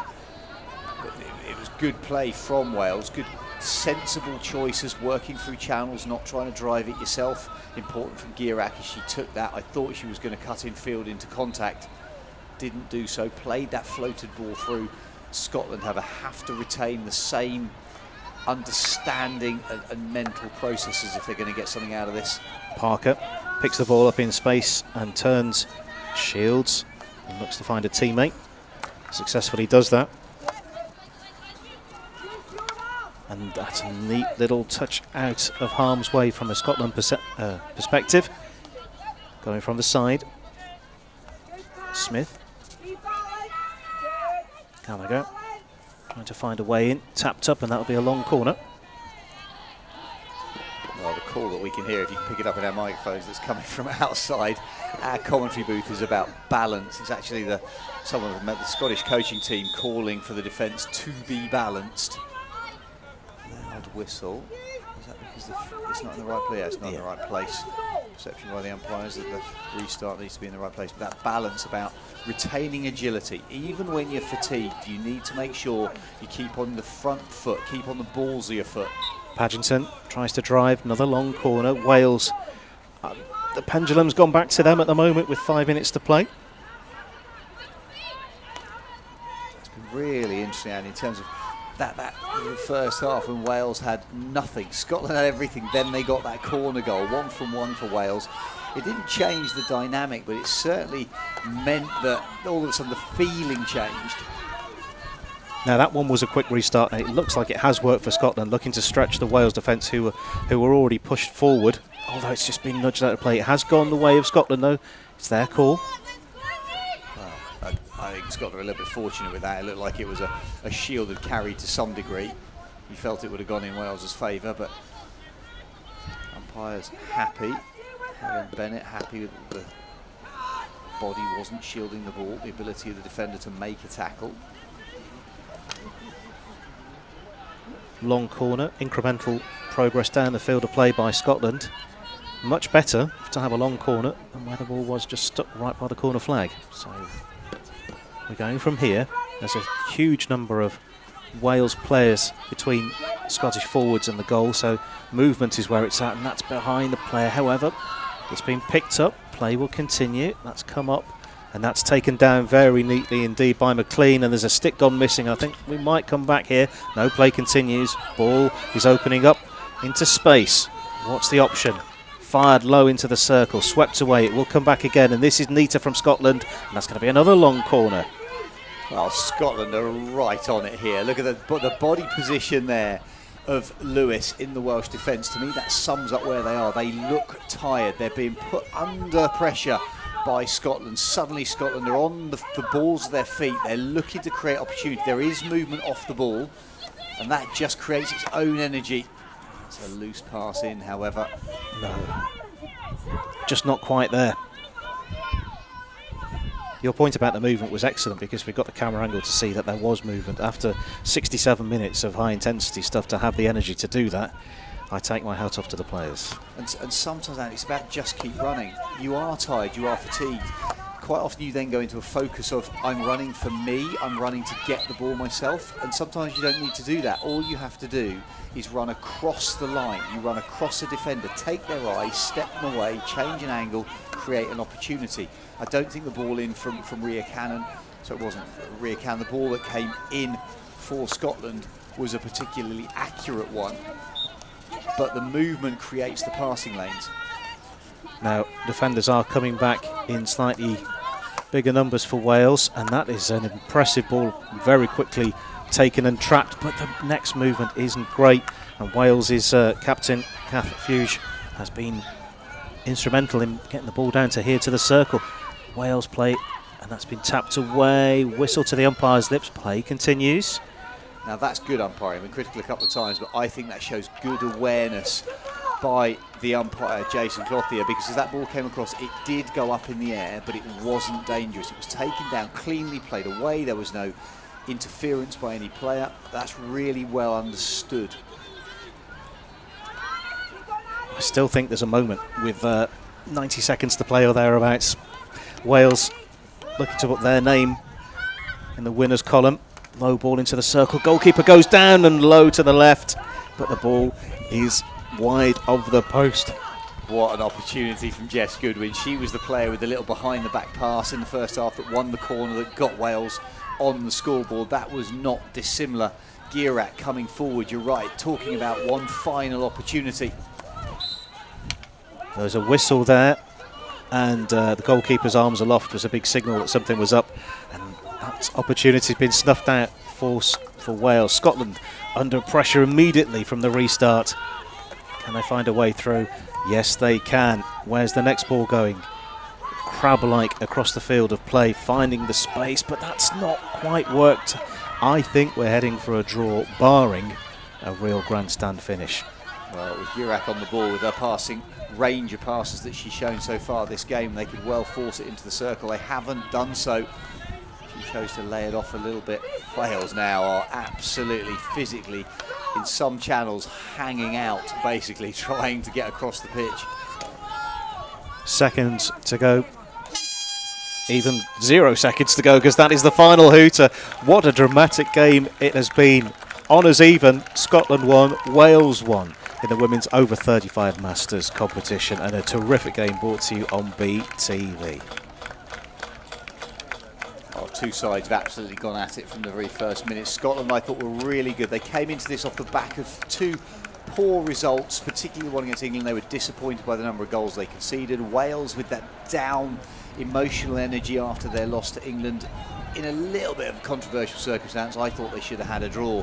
But both sides, I think Scotland would have shaded it statistically, territorially, possession-wise, but they just weren't able to convert it in the circle. And Wales, well, that good penalty corner conversion that we would have said was a knockout blow if it had been at the end of full time, but it wasn't.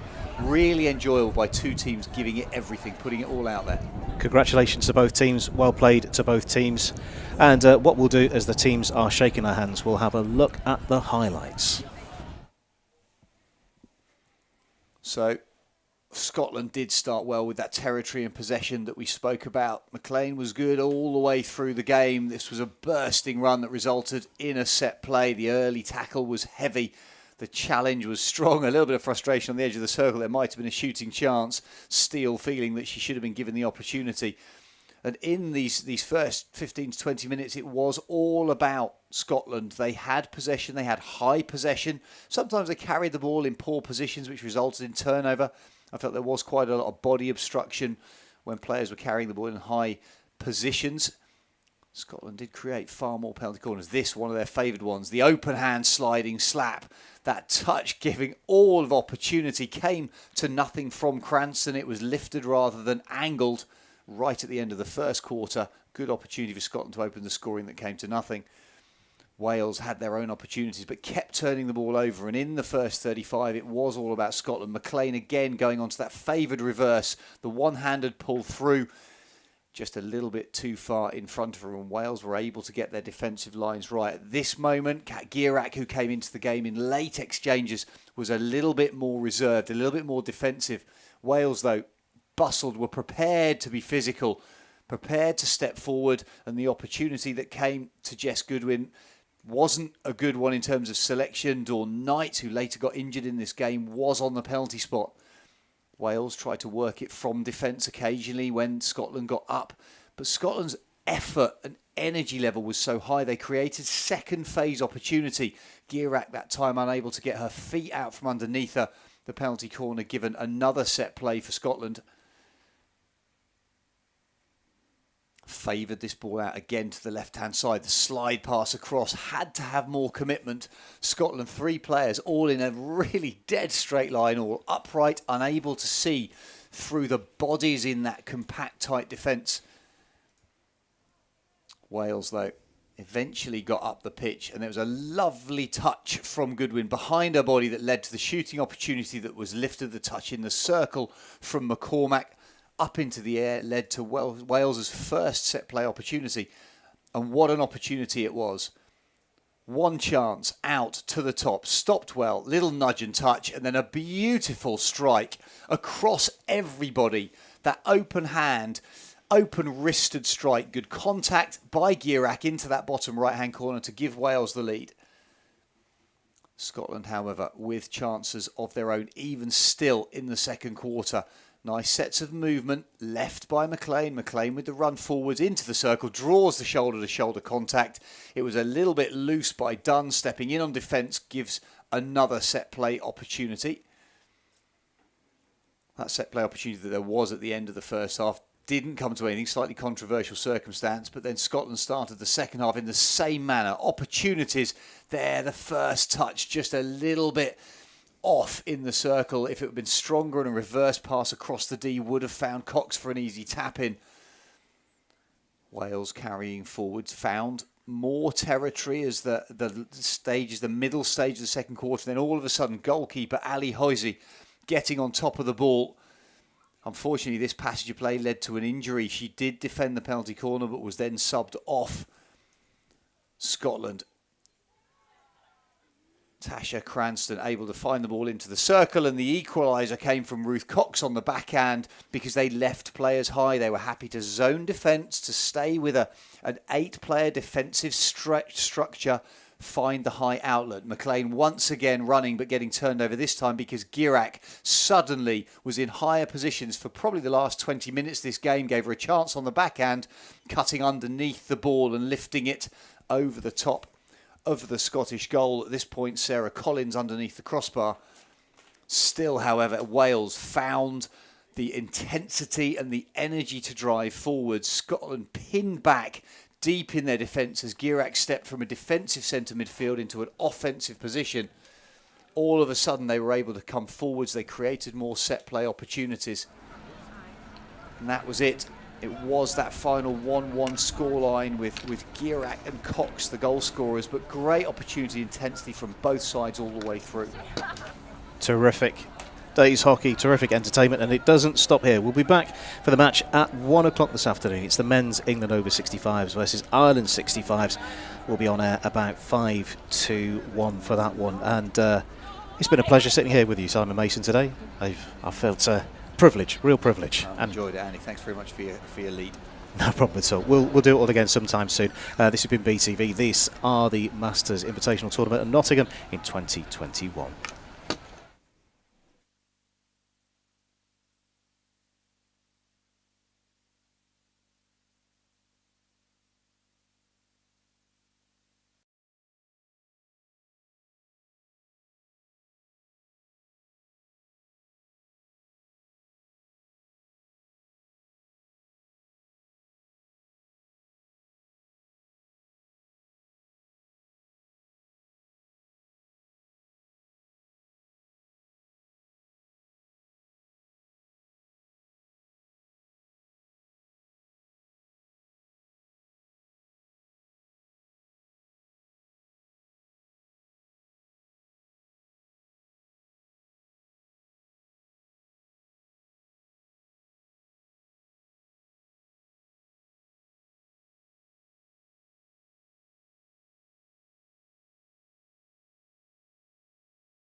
Good afternoon. It's 12:55 p.m. At 1 p.m. we'll be bringing you England over 65 v Ireland over 65 in the Masters Invitational Tournament at Nottingham Hockey Centre. We'll be joined by Andy Day, who'll be delivering you commentary on the game with his well-renowned insight live on BTV. The game starts at 1 p.m. and that's England over 65 v Ireland over 65. And we'll be with you in a moment.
Yeah, go for it.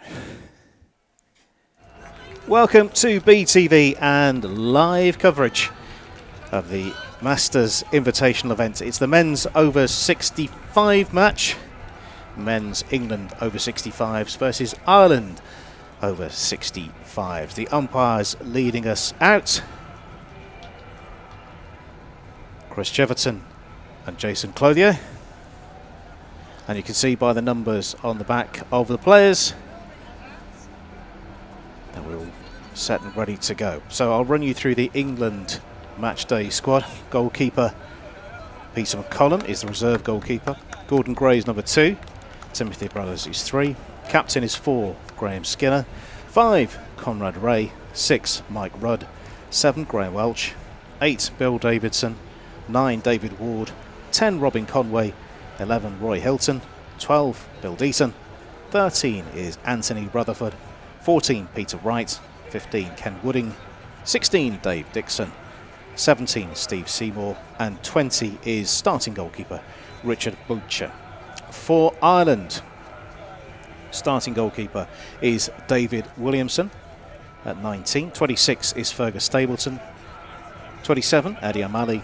32 is captain Stuart Switzer. 34, Billy Pollock. 35, Stuart Egner. 43, Mick Ryan. 58, Sean Brett. 63, Paul Tynan. 68, Brendan Rice. 70, Tom Gallatley. 83, Charlie Taylor. 84, Billy Dowie. 94, James Tullow. and 1-1-2 is Sean O'Feacon. So those are your match day teams. England in the white, Ireland in the green. Conditions are good here at Nottingham Hockey Centre. We are a couple of minutes behind due to one or two clothing issues, but they seem to have been resolved. So we're anticipating getting underway bang on the hour, but it will be slightly later than planned. You can see the Ireland team getting into their pre-match huddle.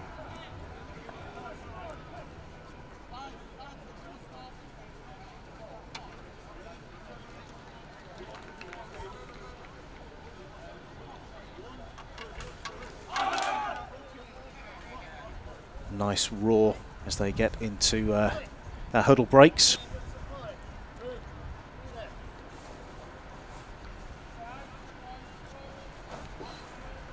Timing judge is set, and it will be Ireland to get us off and underway. Unusual match start. Ball straight off down the end of the field. So England will restart from the defensive hit out.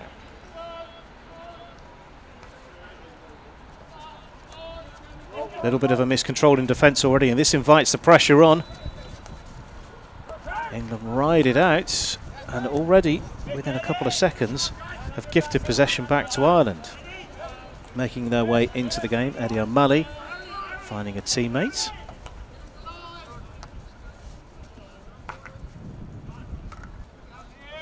Intercepted on the far side of the field. With it, Steve Seymour. Possession now with Ireland.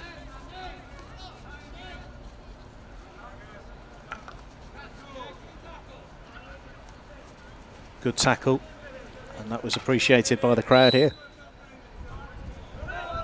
Play held up, Ireland will go from the restart. With it now, Eddie O'Malley checks backwards. Plays the ball over halfway. First time ball out to the left-hand side, taken neatly. Mick Ryan deals with the attempted interception and wins a free hit for that.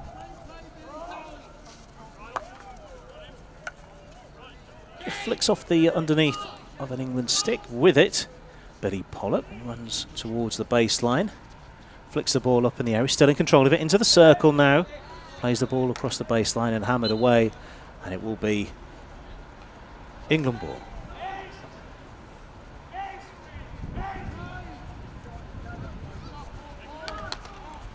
That first time ball out, I think that must have hit a shin, I think. So we're just stopping to make sure that the player's okay. I think it might be Fergus Stapleton who's been introduced to the ball. Walking okay though now, and play will resume shortly.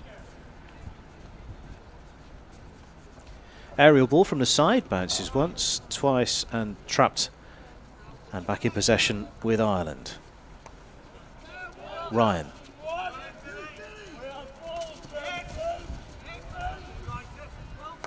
Back into the Ireland defence, everyone getting a touch of the ball now.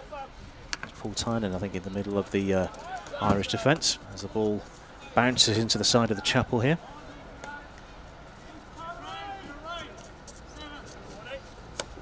Live commentary via BTV. Many, many thanks to our key sponsor, Sandercliff Ford, for making it all possible.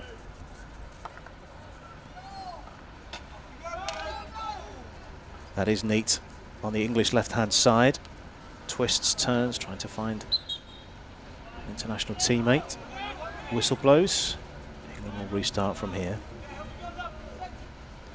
That's bounced off the end of an English attacking stick. Ireland will go again from the back. If you're just watching us for the first time, we are playing 4 quarters of 17.5 minutes, so that's 70 minutes of play in total, with a 2-minute quarter time break and a half-time break of 10 minutes. Great festival of hockey. This is the 3rd day of the first set of 3, where it's been mostly women. Oh, that is good. And England are breaking along the left-hand side. They've got numbers up here. The ball's into the circle. There's a big appeal. Play carries on. nudged out towards the sideline, and Ireland carry it over. England sideline ball. It's about 4 minutes gone.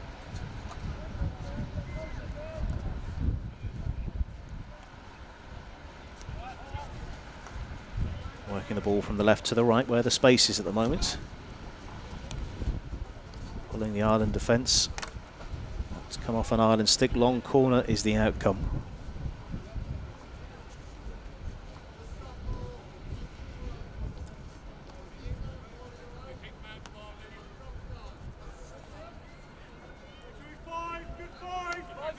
With the ball at his feet, David Ward, number 9, plays it backwards, firmly. England looking to change the focus of the attack. They're moving to the left. Rolling towards the baseline. Nice attempt to win the space. Into the circle. Bounces a couple of times. Where is the ball? It's been played away. It's quite a big appeal, and we've got our first penalty corner of the day. Ball got a little bit lost in a sea of bodies there, but it is an England penalty corner, the first of the match. Let's have a look at it again. That's a nice twist and turn. There's a shot that comes in. Came up and off the goalkeeper. I think it was... I think it may have struck the body on the way off from the goalkeeper, so I think this is what we're stepping back for. England's captain, number 4, Graham Skinner, traps the ball and played in towards the goal. It's been knocked away. Time for another recycle of the ball.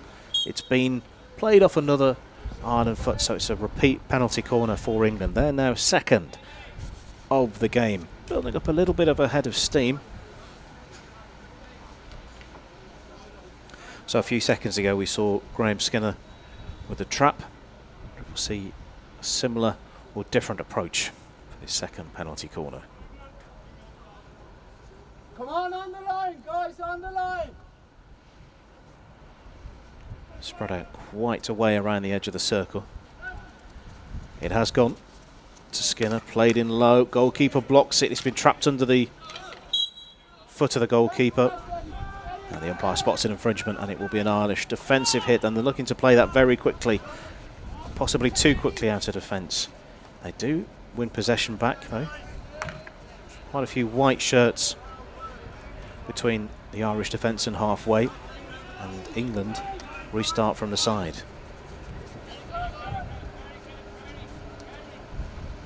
Pacey run into an advanced position. Wins a free hit just outside the 23. Skinner again.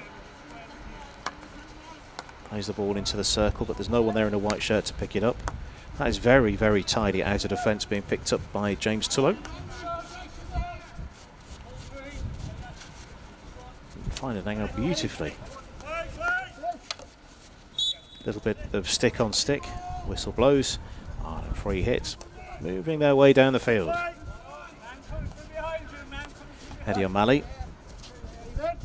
Under considerable pressure, but does well to get the pass away.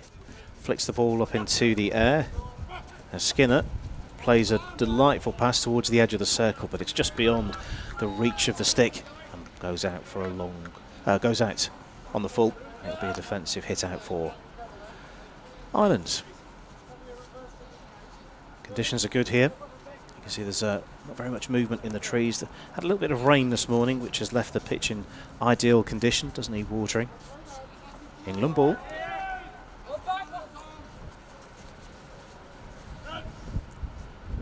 Ryan Welch with a restart. Laying it off to Ward. Ward under a bit of pressure. Can he find a way through? No, he can't. Although, does find the foot, and I think that was Mick Ryan's foot.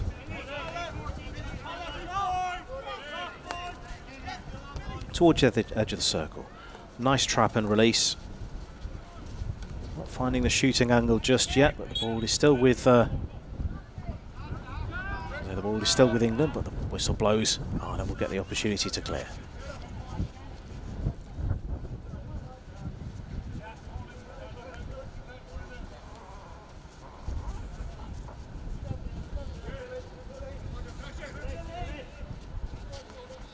Lifted ball out of defence. That's Nicely done and taken down by Billy Pollock.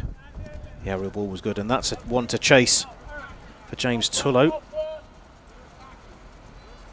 Dave Dixon happy to watch that one, and Tullow does well to get a stick on it and nudges it beyond the end of the field.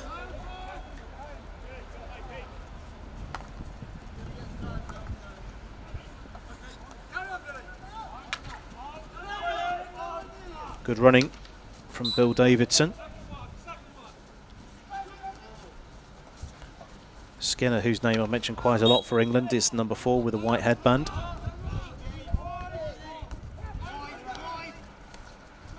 Big calls of wide. David Ward controls well, runs into traffic. Ball's knocked out of play for a sideline ball. England will go again.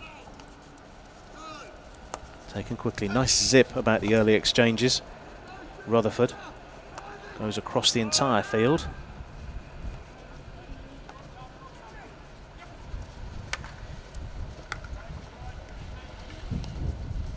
Towards the edge of the circle, just underneath the stick. Big calls of play. And the defensive ball out has been mopped up by England and will come back again. Just getting a little trapped under the feet, but that's okay. And that's given away in a dangerous position. And Ireland can't quite believe their luck. Captain Switzer. Plenty of time to assess the options. So rather than committing players forward, he's decided to maintain possession and build from a position of strength in the midfield. But that is not going to help the team in green, giving the ball away on the sideline. 10.5 minutes gone. No goals.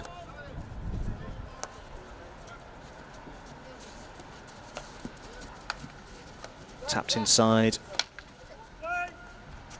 Ball of play from the umpire. No. Pressure in front, so checking back. Ward decides to assess the options. There's a big swathe of space to play the ball in towards the left-hand side of the circle, but there's no one in white there. So to the busier part, the right-hand side of the field, that's hit a foot. Hand up. Brendan Rice there. With his hand up.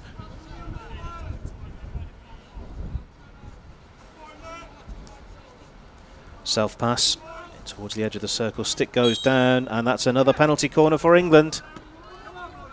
Low stick from the defender right in front of the umpire. So you can see that the self-pass comes in. There it is. Ball is stopped and then taken quickly into the circle, and then the stick not meeting the ball and impinging on the attacking run. So around the edge of the circle, the white headband of Graham Skinner, the likely target. He's had to move to trap that, and it's not gone according to the script. England still have the ball though on the left, trying to find a way to get a shot on target, and it is not quite gone to plan.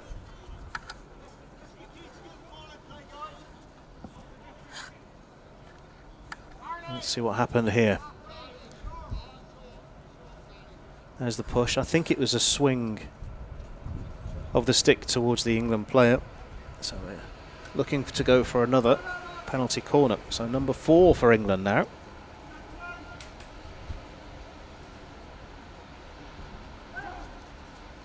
There's the trap. Play back into the circle to the right-hand side of the goal, and that's good defensive work, and that's a stroke awarded by the umpire. Let's have another good look at that. That was very quick movement. Good angle on the delivery of the penalty corner. Let's have another look at the replay here. I think it may have struck the foot of Paul Tynan. So Ireland's goalkeeper, David Williamson, facing Graham Skinner, who's going to come out on top. And that's played into the goal, and England have the lead. Penalty stroke put away with confidence, low to the goalkeeper's right.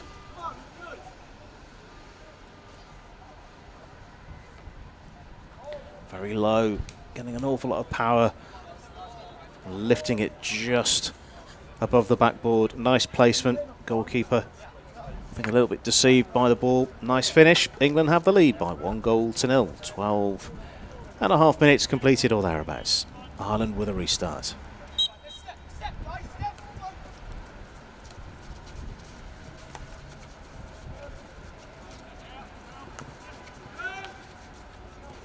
If you're just tuning in, welcome to Nottingham Hockey Centre. This is the Masters Invitational event, and this competition we're watching is a match in the men's over-65s competition, and you've just seen England take the lead by 1-0 over Ireland. Crunch ball forward, that's just beyond Mick Ryan's stick.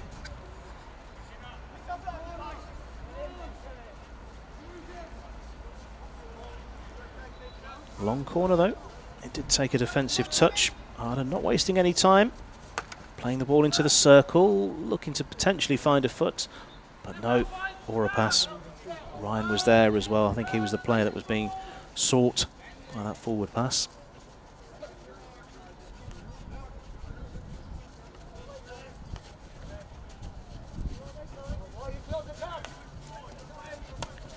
Nudged out to the right for England as they approach halfway.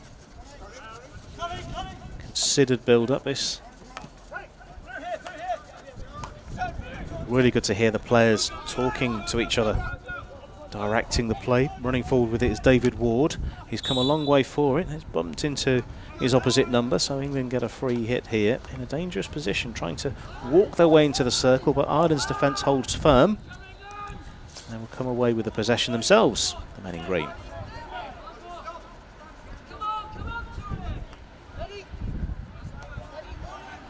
Eddie O'Malley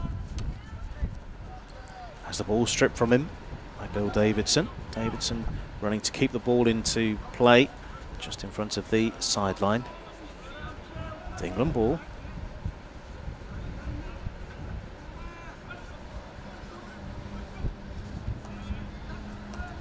Steady restart from the side. Maintaining possession is everything.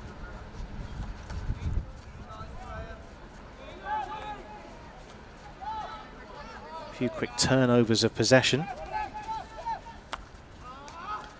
And there's another one. Ireland have it. Look to play through the middle. Good defensive work from Anthony Rutherford to get the stick, anticipating the ball and taking a control of it. That ball's flicked forward by Ryan. Bumps into England midfielder.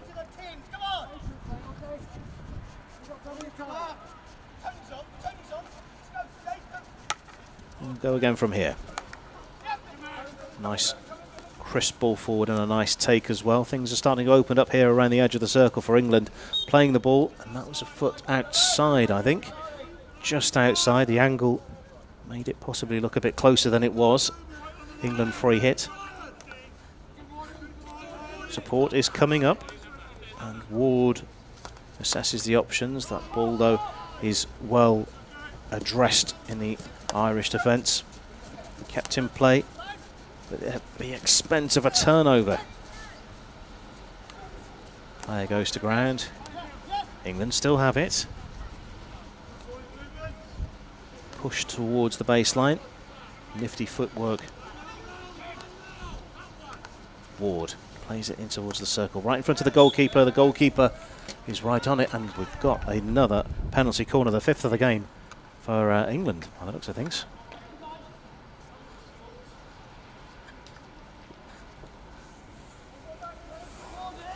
There's that nice step over the ball, gets the play into the circle.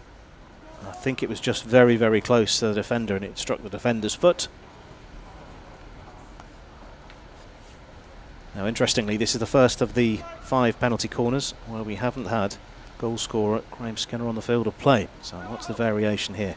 Out comes the trap, out to the right-hand side, trying to move the Irish defence, played towards the goal, and well done in the Irish defence. Now seen out the really well rehearsed routine, something slightly different, and that hooter tells us that is the end of the first quarter. 17.5 minutes gone, and we've seen plenty of attacking intent, plenty of skill on the ball, and we have seen one goal. Graham Skinner's penalty stroke, the difference between the two sides as we break off for a few moments for quarter time.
Teams are back out for the second quarter. Ireland in the green, green and white, and England in the white, blue and blue. Already England on the front foot, trying to find a way through the Irish defence, which has been strong in the first quarter. They've dealt with pretty much everything that England have thrown at them. Hopefully we'll see more of the Irish attacking intent in this quarter.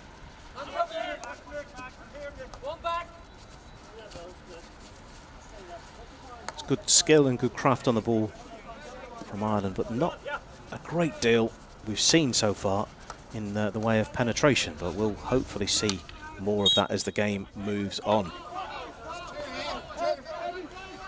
Speaking of Irish attacking intent, there's a neat ball forward. It's one to chase for Ireland's 34, Billy Pollock. Drifts though out of play. Decent field position. I wonder if they can try and steal this back from the restart that England will play from.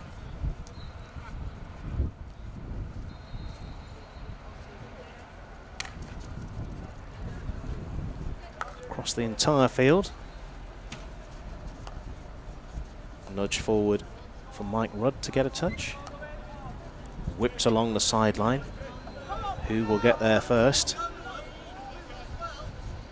Watched by 84 Billy Dowie.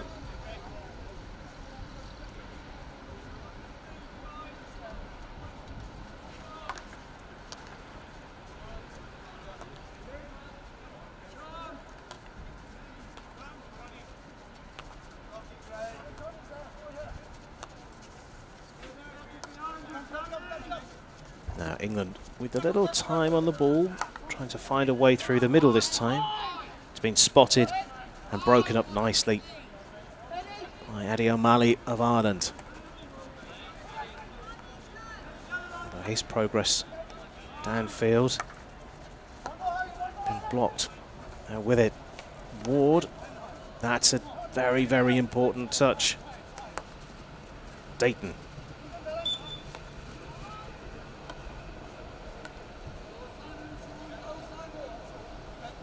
They're involved there.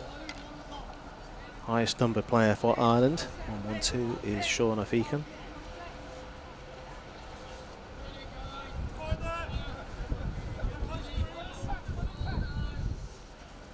Played into the circle again. A nice, solid defensive stick on that one. And Ireland are looking to bring the pace out. Billy Pollock doesn't get all of it and turns over possession. No. Taken forward by Deaton. Inside, and again there's a foot. Now Pollock can clear and knocks it away. That's a nice touch into space. There's no one in green that could benefit from that, so England bring it back over halfway again.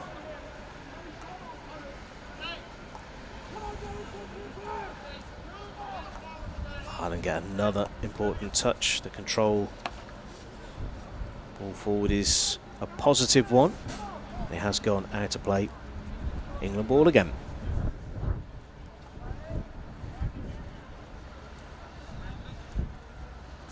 This is BTV on the 16th of August 2021, and that is a nice touch in the middle of the field, but possession doesn't last long for Ireland again. Turnover for the men in green, looking to press forward. They've committed a few players forward here, so England trying to not only win the ball back, but when they win it back, shield it. And there's a lot of pressure from Ireland here. Cagey stuff. Neat.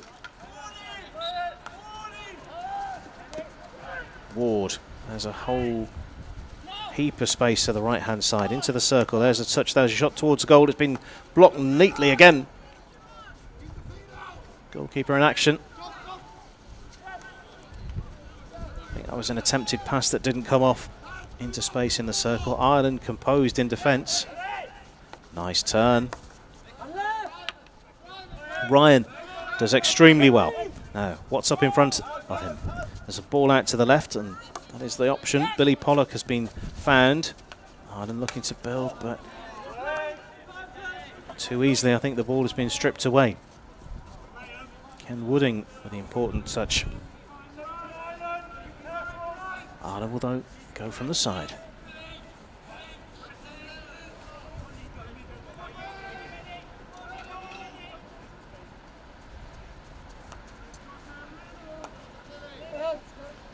Eddie O'Malley shields well and finds a pass. That's Brendan Rice there.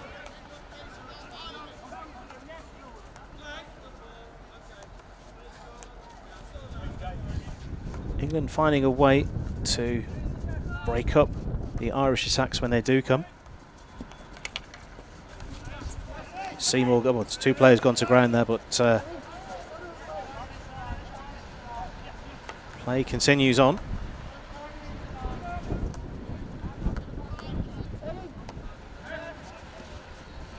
Some passing sequence from Ireland, but England doing their best to be a nuisance and block the routes for those passes to go to.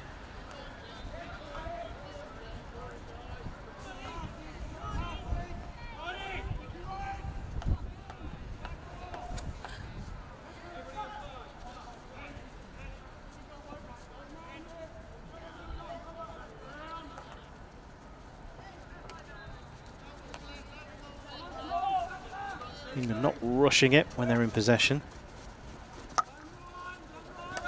Introducing other players into the attack neatly. Seymour again. I think he's going to be see the ball again in a moment. Hilton has brought the ball a long way. The ball's in the circle now.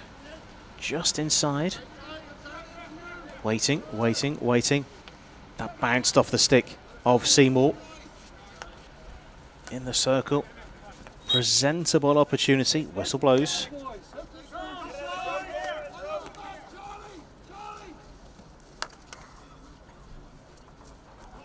Over the baseline. A long corner.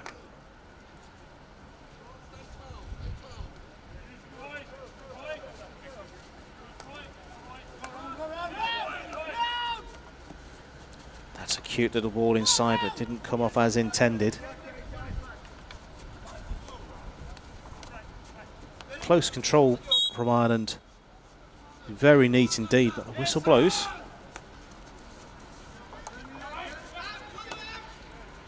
Crossfield ball.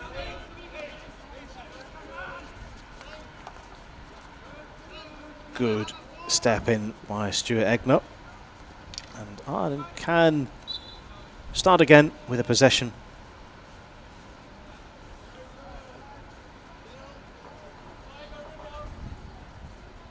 Aerial ball out of defence. Just beyond its intended target, and England have it. Steady ball out of defence. Looking up. Exchange of possession once more.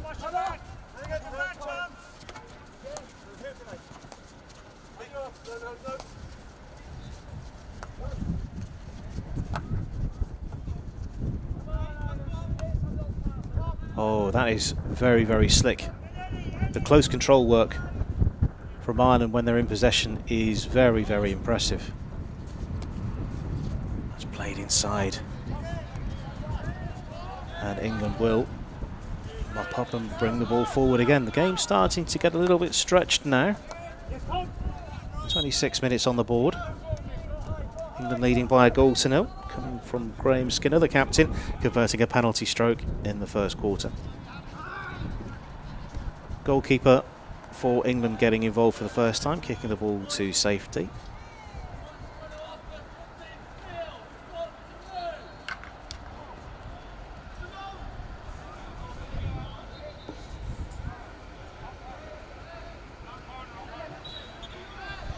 Ireland's goalkeeper is David Williamson. England have named two goalkeepers, Peter McCollum and Richard Butcher. And it was Richard Butcher who started the game for England.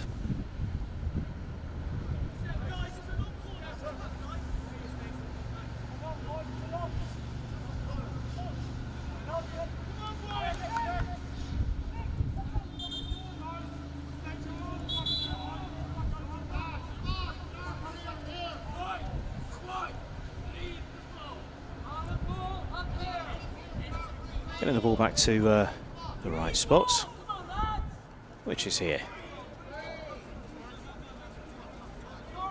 And it is an Ireland ball.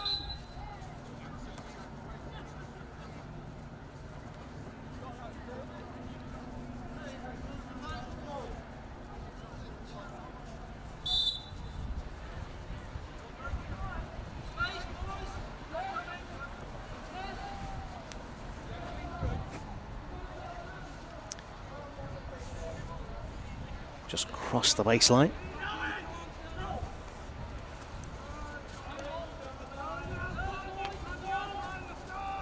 Is that going to be kept in play? It has been kept in play, but turned over. Four or five players up here for Ireland. Can they make something of this? That come off an England foot? Yes, it did. Roy Hilton's arms are in the air. Very quickly moving forward. This is the best real attacking moment for Ireland in the game so far. The English defence standing fairly firm. Oh, an attempted interception. You can hear that one bounce off the side.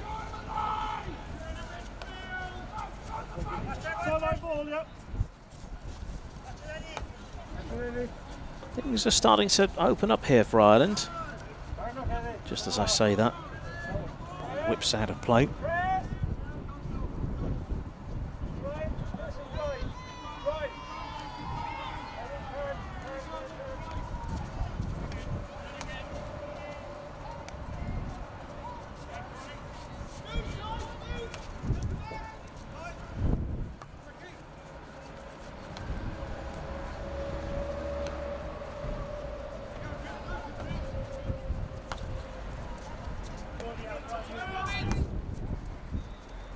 Crossfield, England go.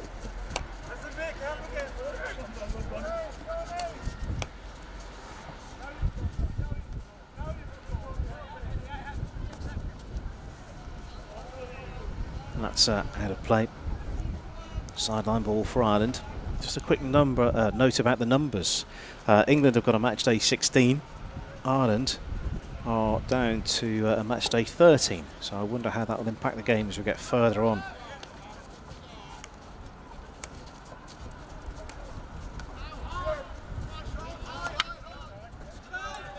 Building again, things are looking positive for Ireland. Running with it is Eddie O'Malley. has his run checked. He will carry on with a free hit. Making his way to the edge of the circle here. Shooting opportunity, and that's just wide of the upright. He went an awful long way, Eddie O'Malley. Realistically unchallenged. But his shot was wide of the upright. Very, very, very close affair, and that's the closest we've come to a goal since the penalty stroke chance. Ireland very, very nearly on terms.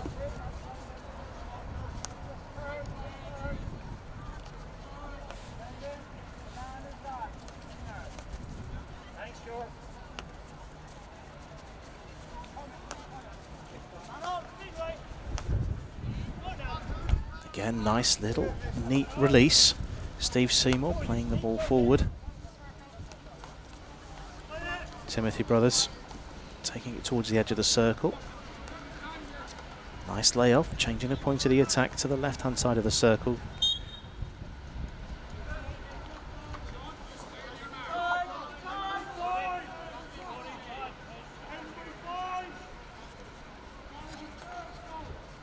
So what's going to happen here? Just tipped into the circle, played towards the goal, and that is wide, as signalled by the outstretched arms of the umpire.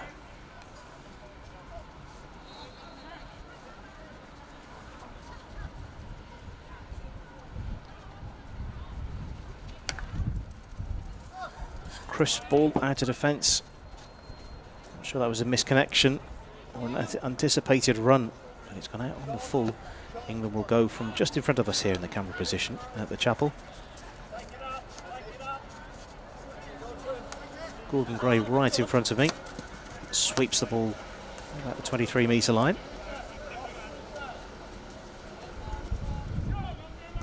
See, the ball runs out of play. Bill Deaton offers his hand.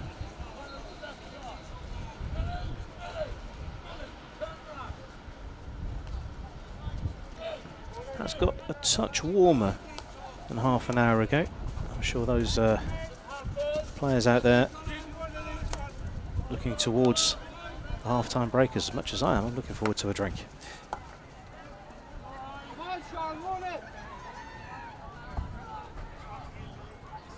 A long way and rolled out of play.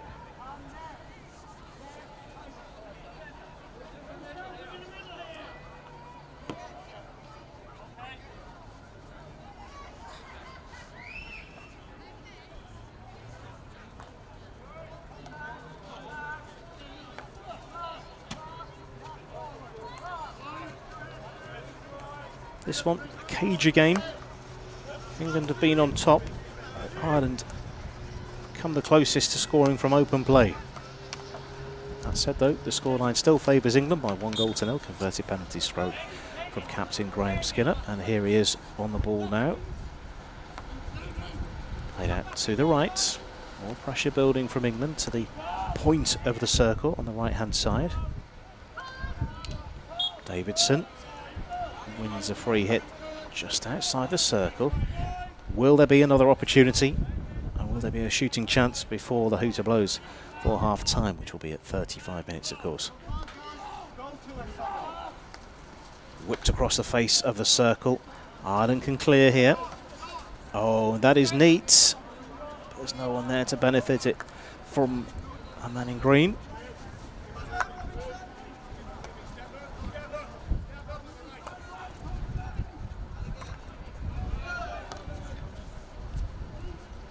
England making the most of the space that's been presented to them, cleared away. So England finishing this half strongly with a minute to go.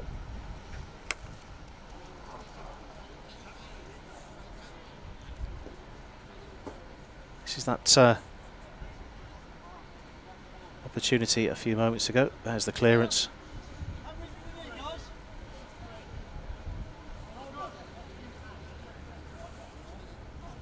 And penalty corner, number 6 for England. We should have half time during this passage of play, I imagine. Change in the routine.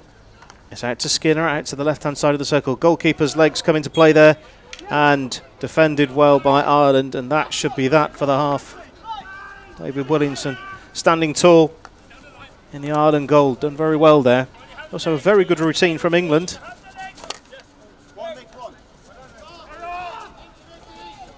Ireland pressing forward. Will there be time?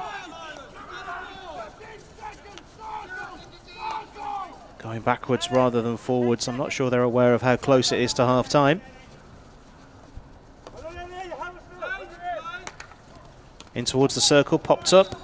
And we have the hooter and also that ends the half. I was wondering if there was going to be a different decision or a different outcome from that umpiring decision. But no, it is just the one goal that separates the sides. At Masters International Week at Nottingham Hockey Centre. You're watching BTV, and a very, very intriguing first half as hockey has come to a close in the men's over 65s competition. It is England 1, Ireland 0. 10-minute half-time break. Baseline, nice attempt to win the space into the circle, bounces a couple of times. Where is the ball? It's been played away. It's quite a big appeal, and we've got our first penalty corner of the day. Ball got a little bit lost in a sea of Rice there. With his hands up.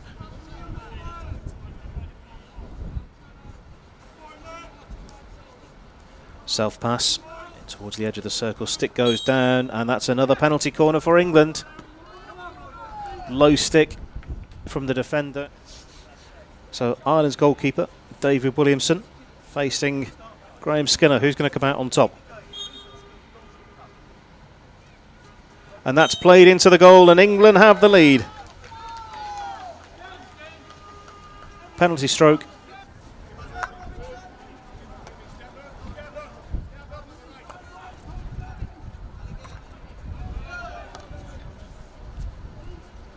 England making the most of the space that's been presented to them, cleared away.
Welcome back to live commentary on BTV.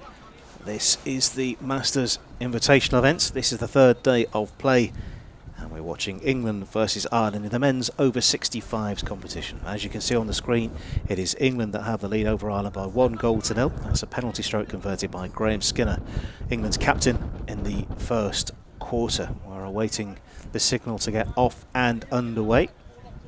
Has been a tight and cagey game. England have been on the top, but Ireland have had some good opportunities to break forward. I think both teams will be disappointed with themselves given some of the chances that have gone their way that haven't been taken further. England, though, starts us off for the second half. Ireland in the green, green and white, playing from left to right, popping up out of defence. I'll break off. England in the white, blue and blue. A little pinball to start the second half off with. Steve Seymour playing the ball to the right hand side. Support coming from the English right hand side into the circle. Bounces a couple of times and away.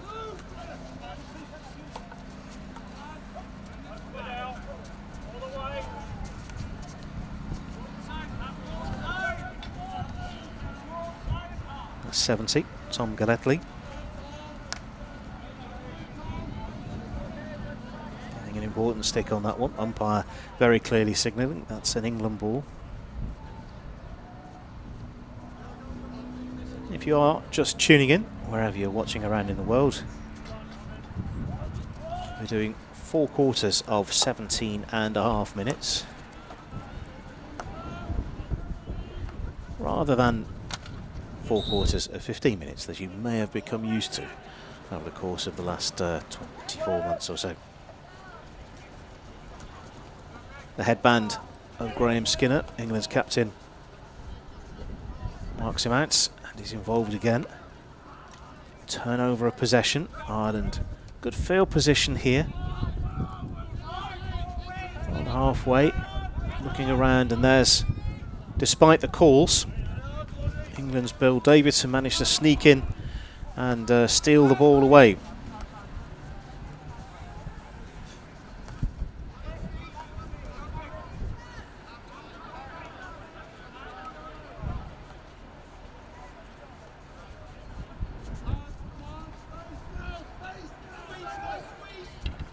Eddie O'Malley trying to find a way out.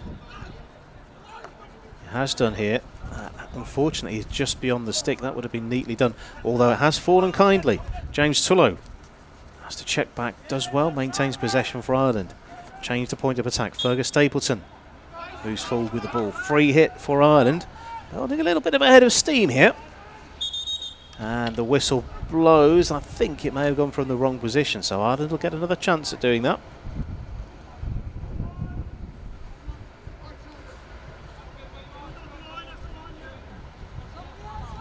Where are we going from? Self pass. The left hand side of the circle, bounces off English shins. Crunched into the circle. I think a tiny bit of a misconnection, so it's been turned over for England possession, and pace has been injected as England take the ball over halfway. Check back. Steady progress forward. Robin Conway.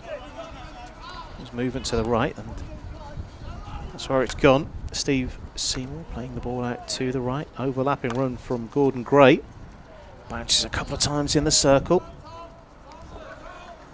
Now rolls out of play. England making headway at the moment, but not much in the way of chances being created.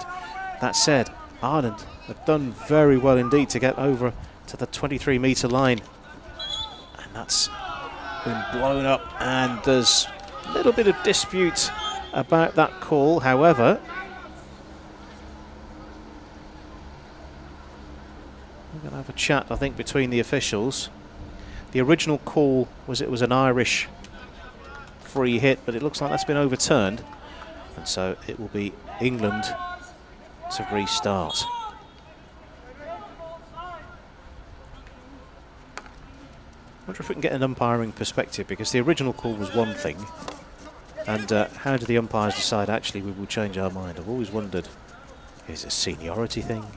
Is it just a persuasive argument?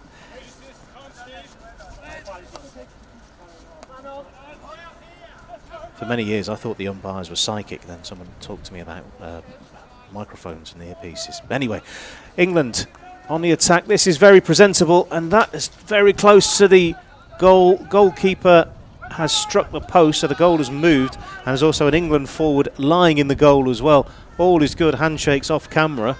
That's the closest we've come to a goal in the second half.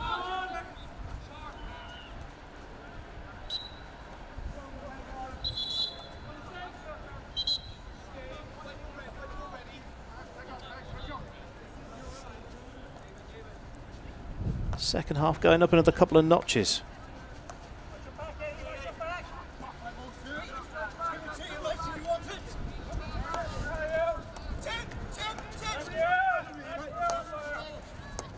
To be the brothers 3-4. Graham Skinner, the captain, over to Graham Welsh now. Welsh plays the ball to the top of the circle. Progression into the circle. Goalkeeper comes and clears. Williamson involved. Get some distance on that. Decisive goalkeeping.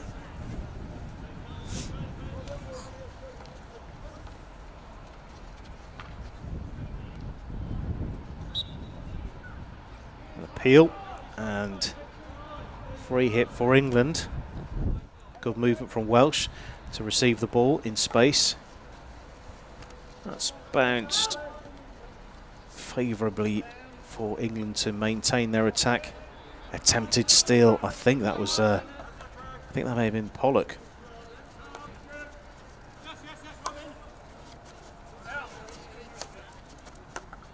That has been stolen in midfield. Two England defenders are looking to win the ball back, and they do. Converging.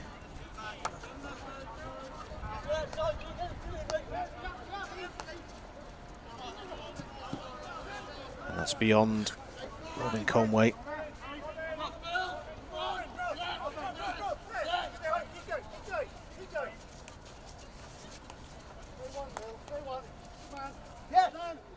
Miscontrol, England ball.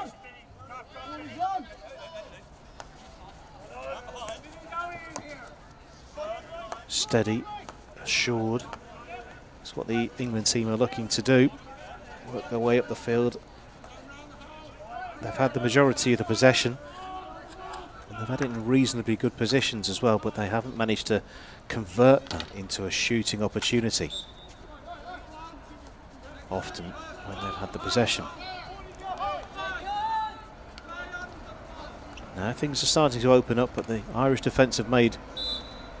That's a penalty corner, by the way. I was saying that the Irish defence had shepherded the attack onto the reverse side to make it difficult to get the shot away. But second prize is the first penalty corner of the second half for England. Let's see this run again.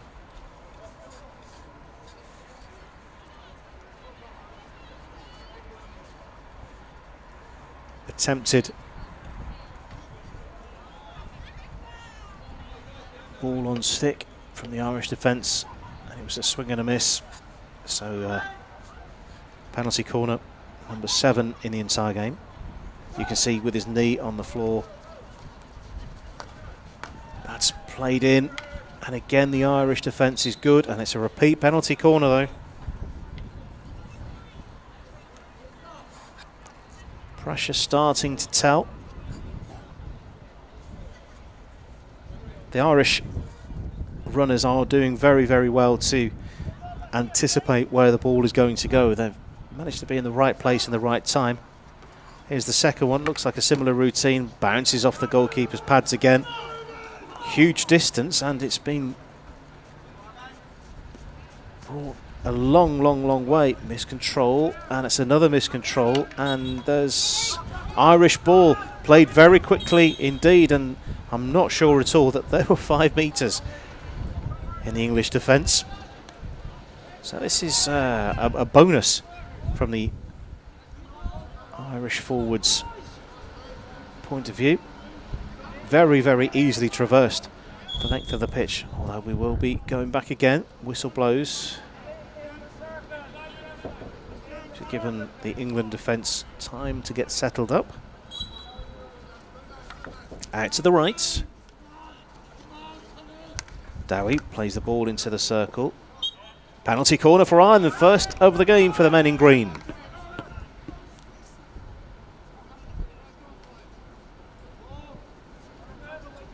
A little bit of disbelief in the English defence there. Let's look at that passage of play again. There's the ball out to the right. There's Dowie's ball in. I think the umpire couldn't have been better positioned there. Good spot. So what can Ireland do with this opportunity? Spread out around the edge of the circle. It's out, played low, and it's been turned in for an equaliser. Celebrations loud and hearty in the Irish camp. We are all square, 1 from 1 on penalty corners. Let's look at this one. So the ball bounced a couple of times. I think it had to be brought back out, to be brought back in again. The shot is low and deceives the goalkeeper. So we are all square. I think the goal scorer is Stuart Egner, but I'll wait for confirmation of that, number 35. So 2 goals from set pieces, 1 a penalty stroke for England, and a penalty corner converted, I believe, by Stuart Egner with his black headband on. But we'll wait for official confirmation of that.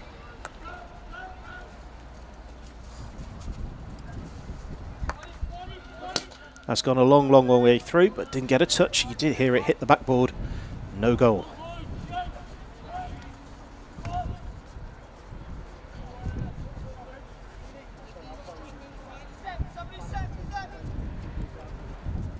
Egner on the ball. Just making sure from my own point of view that there aren't any other players with black headbands that I've mistaken for him. But really getting more and more reassured that it is Stuart Egner who with the equalising goal for Ireland. All square, plenty to play for. All of that stemming from an England mistake, really gifting possession away.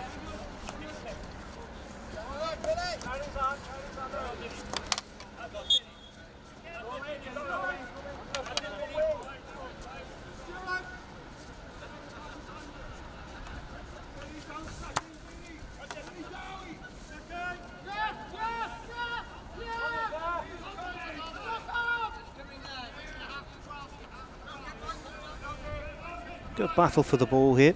Don't forget the next break in play will be at 52.5 minutes.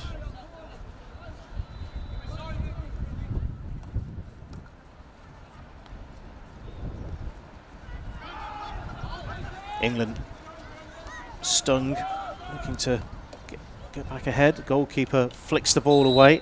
Penalty corner. Unorthodox goalkeeping. Keep the ball out at all costs. Let's look at that again. The flick into the circle, played up, and goalkeeper's stick playing it up into the air.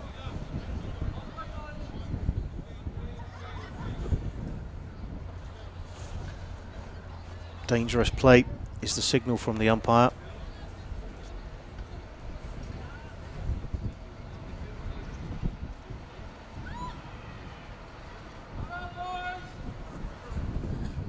Proving to the production team that I've learnt my umpiring signals.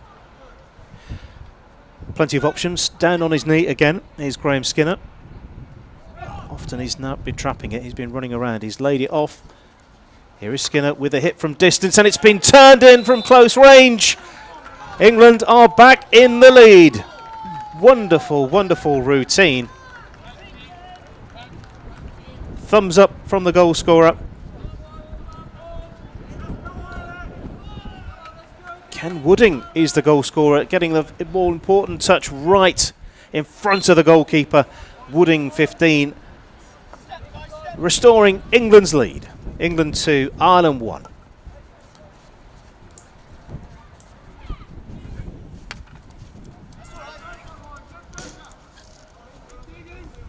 So another goal from a penalty corner. So we've had a penalty stroke and 2 penalty corner goals. So Ireland's parity only lasted a couple of minutes.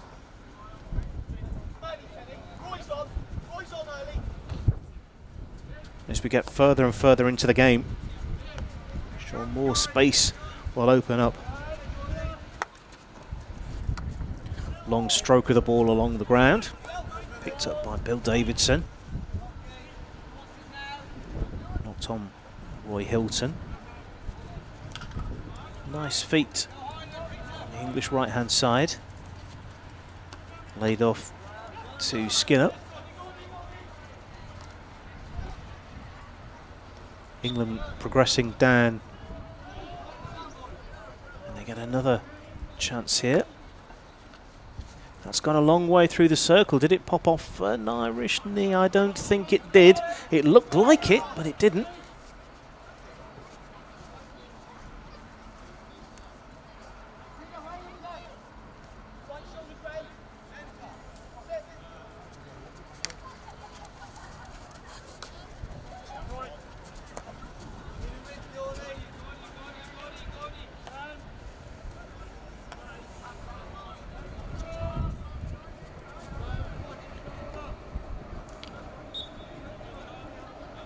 England having a little bit more joy down the right hand side than the left, so this is where they're looking to build now. 51 minutes almost complete. You're watching BTV.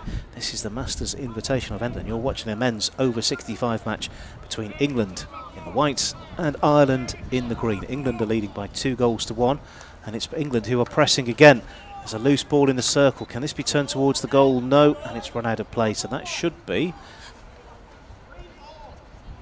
a long corner.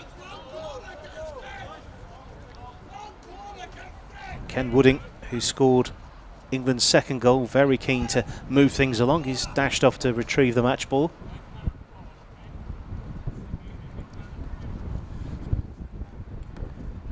So by the match clock, we've about 60 seconds until 3/4 time.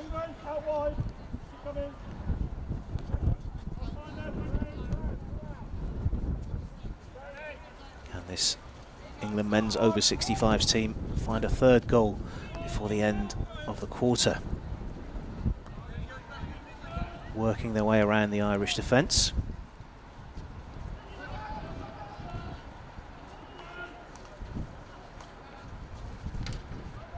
Little bit of a miscontrol and flicked away, and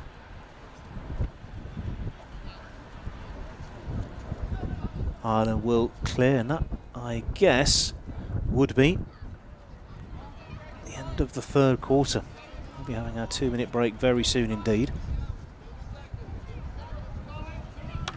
Crunched away, and that is spot on. 52.5 minutes played. England 2, Ireland 1.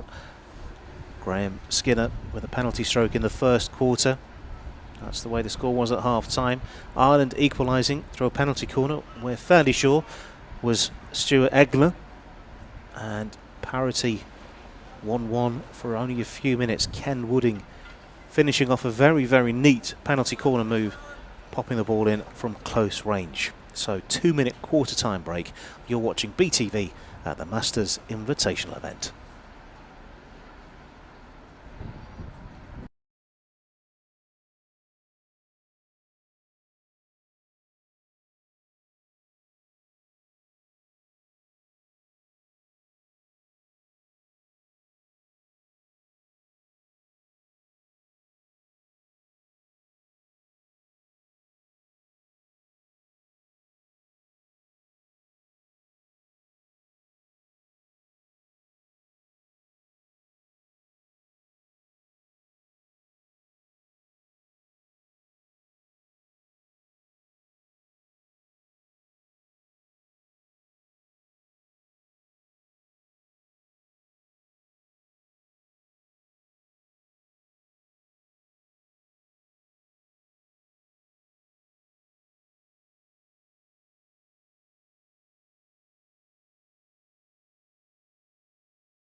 Welcome back to live commentary and coverage of the Masters Invitational event here at Nottingham Hockey Centre.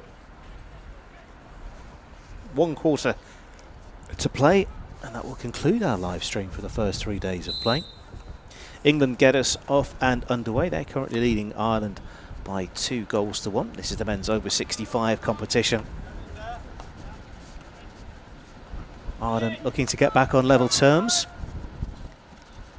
Things not quite falling as they'd hoped for the men in green, but there's still a lot of fight, determination, skill and close control from both sides.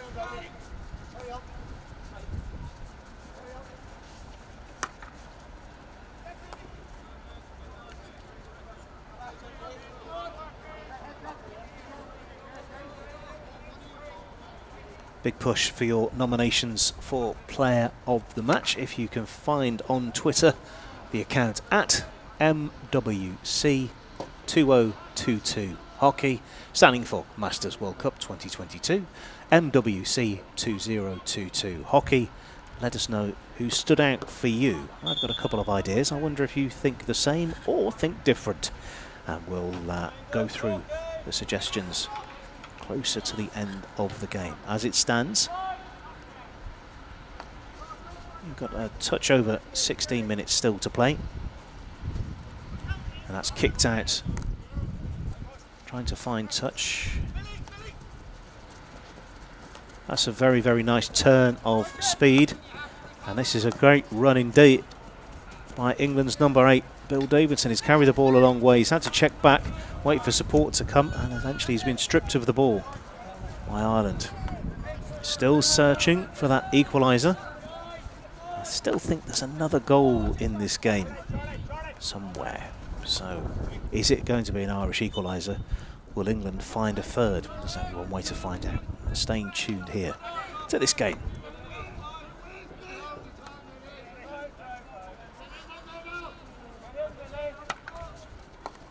Crunched towards the edge of the circle. Firm defensive stick stops the progress of the ball. Space opening up just in front of the chapel here. Davidson strokes the ball back.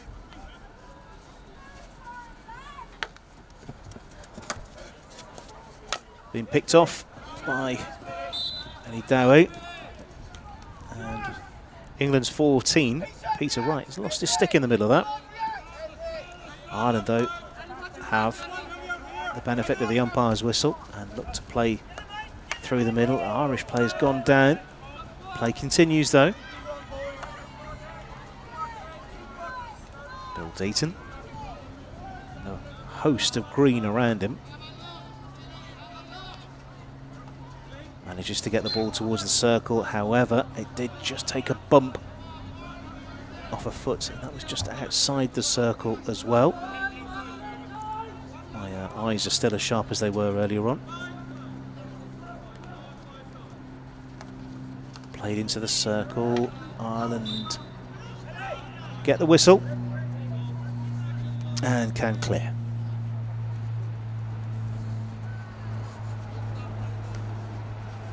There is another round of fixtures today, 3 at 3 o'clock. If you're at Nottingham Hockey Centre, there's still those 3 fixtures to get our teeth into. Women's England over 50s versus North 45s. That's pitch 1. Pitch 5, men's England over 65s, Welsh D. And pitch 6, women's England over 45s versus Midlands 40s. Those are all still to come. That's the final round of fixtures this Monday, the 16th of August 2021. They'll be starting at 3 p.m. Our focus, though, now is on how this one will play out. England versus Ireland. It's been tight, it's been cagey. There's been endeavour, there's been skill. Two teams worked each other out to an extent.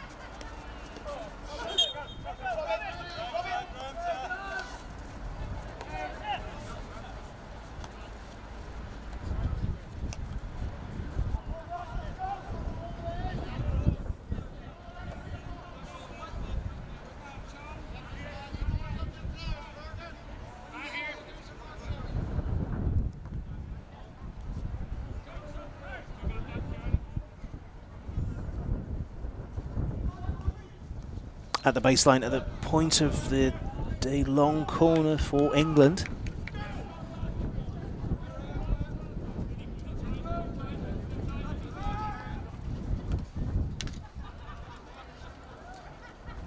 Dayton right on the baseline now. Can't get a pass away. It's been stripped. Lofted ball. Long blow of the whistle. Just because the aerial, I think, wasn't quite to the umpire's liking now. Ireland on the chase. Goalkeeper's come a long way and uses the stick to bat the ball clear. And safety from an England perspective. Ireland trying something different. Long ball. Trying to utilise the pace of a couple of their players. But England's goalkeeper with a big number 1 on them. That'll be Peter McCollum, equal to it.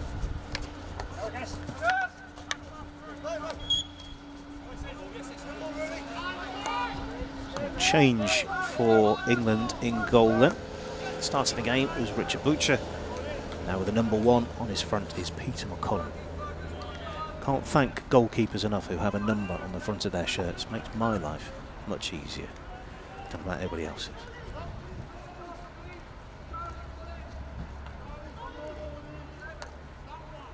Inside to Graham Welch.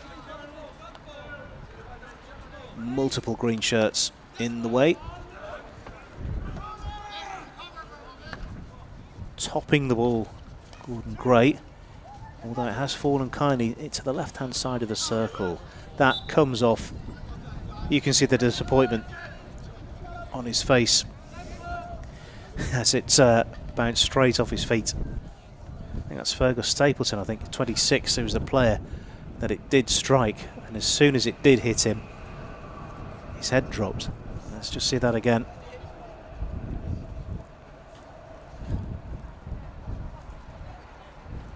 Another penalty corner for England. So no Skinner on the field of play, or no Skinner around the edge of the circle as things stand. So power is the option, this one, and Ireland see this one out. 60 minutes in the history box now. 10 to play.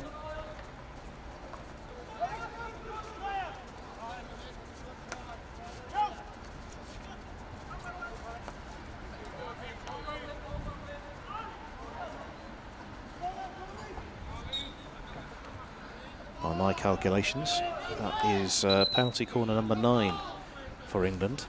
They've scored 1. Ireland have had 1 penalty corner, of which at the moment they're 100%.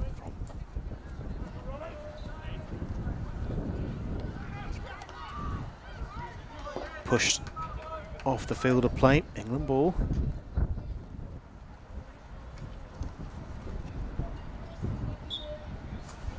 England again. Didn't strike a foot, so that's where we're going from. Isn't it a sideline ball? Chopped up into the air. Ken Wooding, at the moment, got the winning goal, plays the ball into the circle. Ireland defend it again rigidly.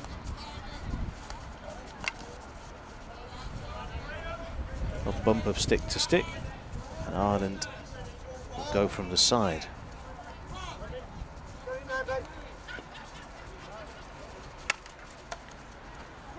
Strongly played forward. There's no one in green there to receive the pass, so England have got time to look at the ball, pick it, and that's David Ward, I think, number 9. Lays it off to Conway. It has been stolen, and Ireland got to bring it forward. At the moment in picture, there's only 2 in green. Bringing it forward is Charlie Taylor, trying to find captain Stuart Switzer, 32.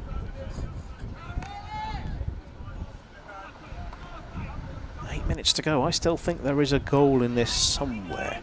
Which team is going to score it? I just sense one. That again is a nice little nibble of a tackle to win the ball back for Ireland on the far side of the field as we're looking at it. Timothy Brothers, it's England's number 3. He's won it back almost instantly. Another free hit. It was a decent appeal for, wasn't 5. So it's Egner 35 who was in the way, fired into the circle, and that has hit the player. Egner, who I've just mentioned, will stop the clock. And we're not keeping the camera on him for obvious reasons, but at the moment I can describe to you what's happening. He's on one knee and just waiting, I'm sure, for that pain to dissipate a touch. So it was a fairly strong connection, and it is a penalty corner. So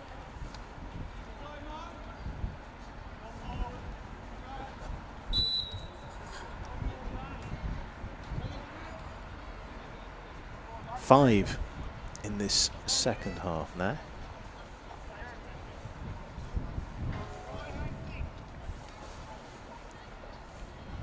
So around the edge of this circle, you can see captain with a headband around the top of his head, Graham Skinner. Now we've seen him kneel a couple of times to get into position to trap the ball, and he's doing that again, although it's a different routine. Ireland have been pulled out, and that's good defensive work, although it's not been cleared fully away. It's a shooting angle, and that's into the goal for a third for England. Ireland, I think, deceived by the routine. The ball coming out to the right-hand side. Let's have a look at that again.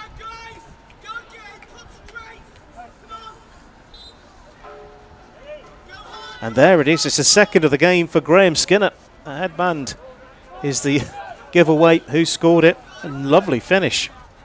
Composed, powerful, into the bottom corner of the goal. That's a second of the game for Graham Skinner. And you'd have to say that England are probably going to come away with the win. And another goal from a set piece. Every one we've had from a set piece. I would say, though, that's probably the pick of the bunch. Nice, low, composed finish, beating Williamson in the Ireland goal. That said, there's still 5 and a bit minutes for Ireland.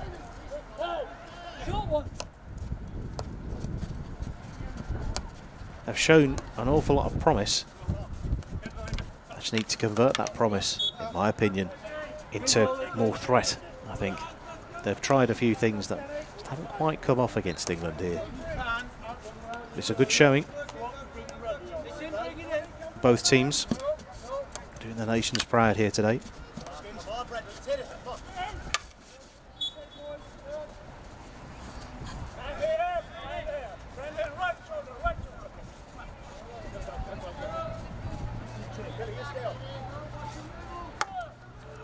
That's a delightful ball to the 23, being picked up by Brothers, although he is eased off the ball. That's Charlie Taylor, who's come a fair old way with it. And that's a good stick from James Tullow. I think we're coming back. We are indeed. That's a hopeful ball forward from Stuart Egler. That's drifted out of play, so a few valuable seconds will disappear off the match clock as the ball is retrieved.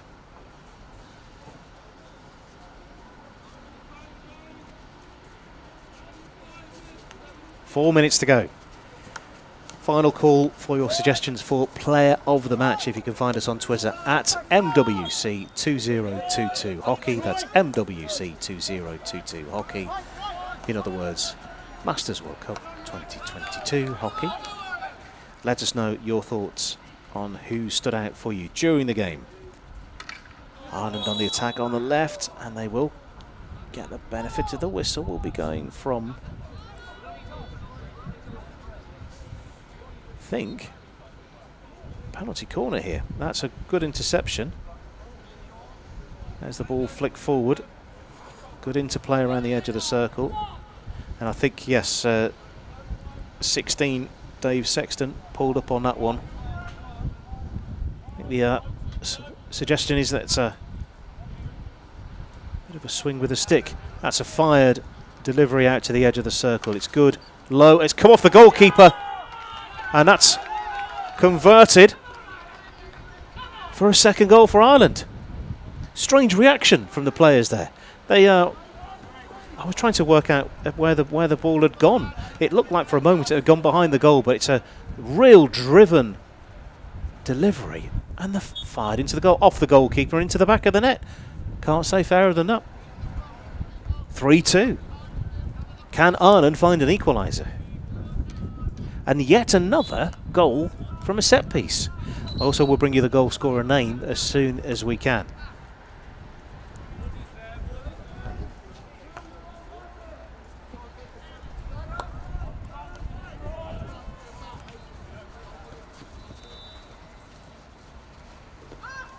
England looking to go down the other end and restore their 2-goal lead. Fired towards goal. That's another penalty corner. Number 6. Shot coming in from Graham Skinner, striking the body. Well, actually the legs. First time shot as well. If you're asking me, I would have probably said my player of the match would be Skinner from England. 2 goals. Composed on the ball. Familiar face for Masters hockey watchers. There he is again. There's the trap. Played out to the right hand side. Low, and it's into the goal, and England's 2-goal lead has been restored. England 4, Ireland 2. Another well worked penalty corner routine. Let's watch it again.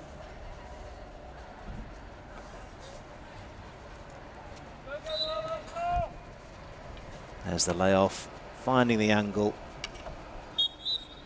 And I think it's, I've got it down as Conrad Ray, but it could be Ray Conrad who has the goal for England to make it 4-2. Penalty corner goal again. 6 goals, all from either penalty strokes or penalty corners. 30 seconds to go. I would say that England have now sealed the victory. But both teams, as I said a few minutes ago, have done their countries proud. A good, positive performance from both teams, and I'm sure that the men's over 65 teams of England and Ireland have been pleased to play the game rather than doing endless training and fitness, as will have been the case for an awful long time. And that hooter tells us that the game is over. England 4, Ireland 2 is the final results. Cheers and handshakes. It was a very, very enjoyable game to watch. Much different to the one we watched at 11 o'clock this morning. But more skill, guile, using the space, using the ball differently. Very pleasant watch. And it's a pleasure to be here bringing it to you on BTV.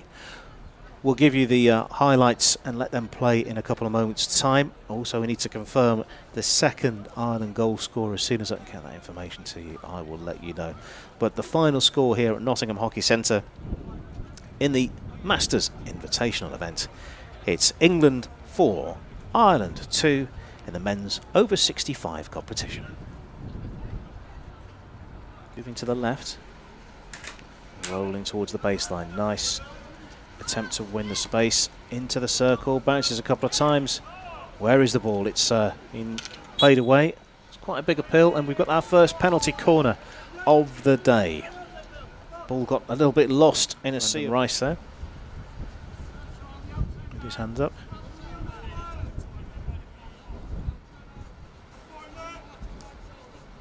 Self pass towards the edge of the circle. Stick goes down, and that's another penalty corner for England. Low stick from the defender. So Ireland's goalkeeper, David Williamson, facing Graham Skinner, who's going to come out on top. And that's played into the goal, and England have the lead. Penalty stroke.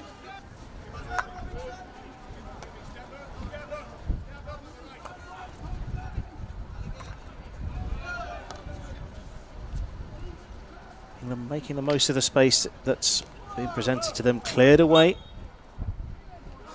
I thought the umpires were psychic, then someone talked to me about microphones and earpieces. Anyway, England on the attack. This is very presentable, and that is very close to the goal. Goalkeeper has struck the post, so the goal has moved, and there's also an England forward lying in the goal as well. All often when they've had the possession.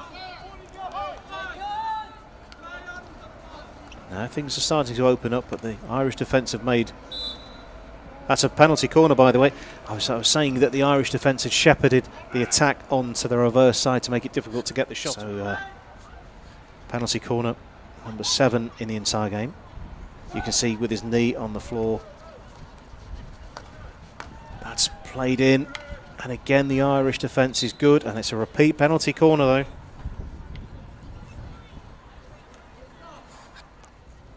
The Irish runners are doing very, very well to anticipate where the ball is going to go. They've managed to be in the right place in the right time.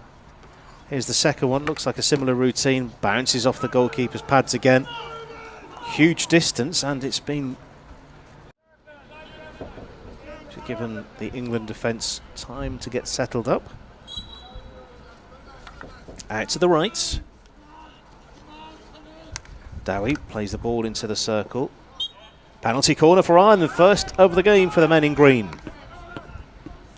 Opportunity spread out around the edge of the circle. It's out, played low, and it's been turned in for an equaliser.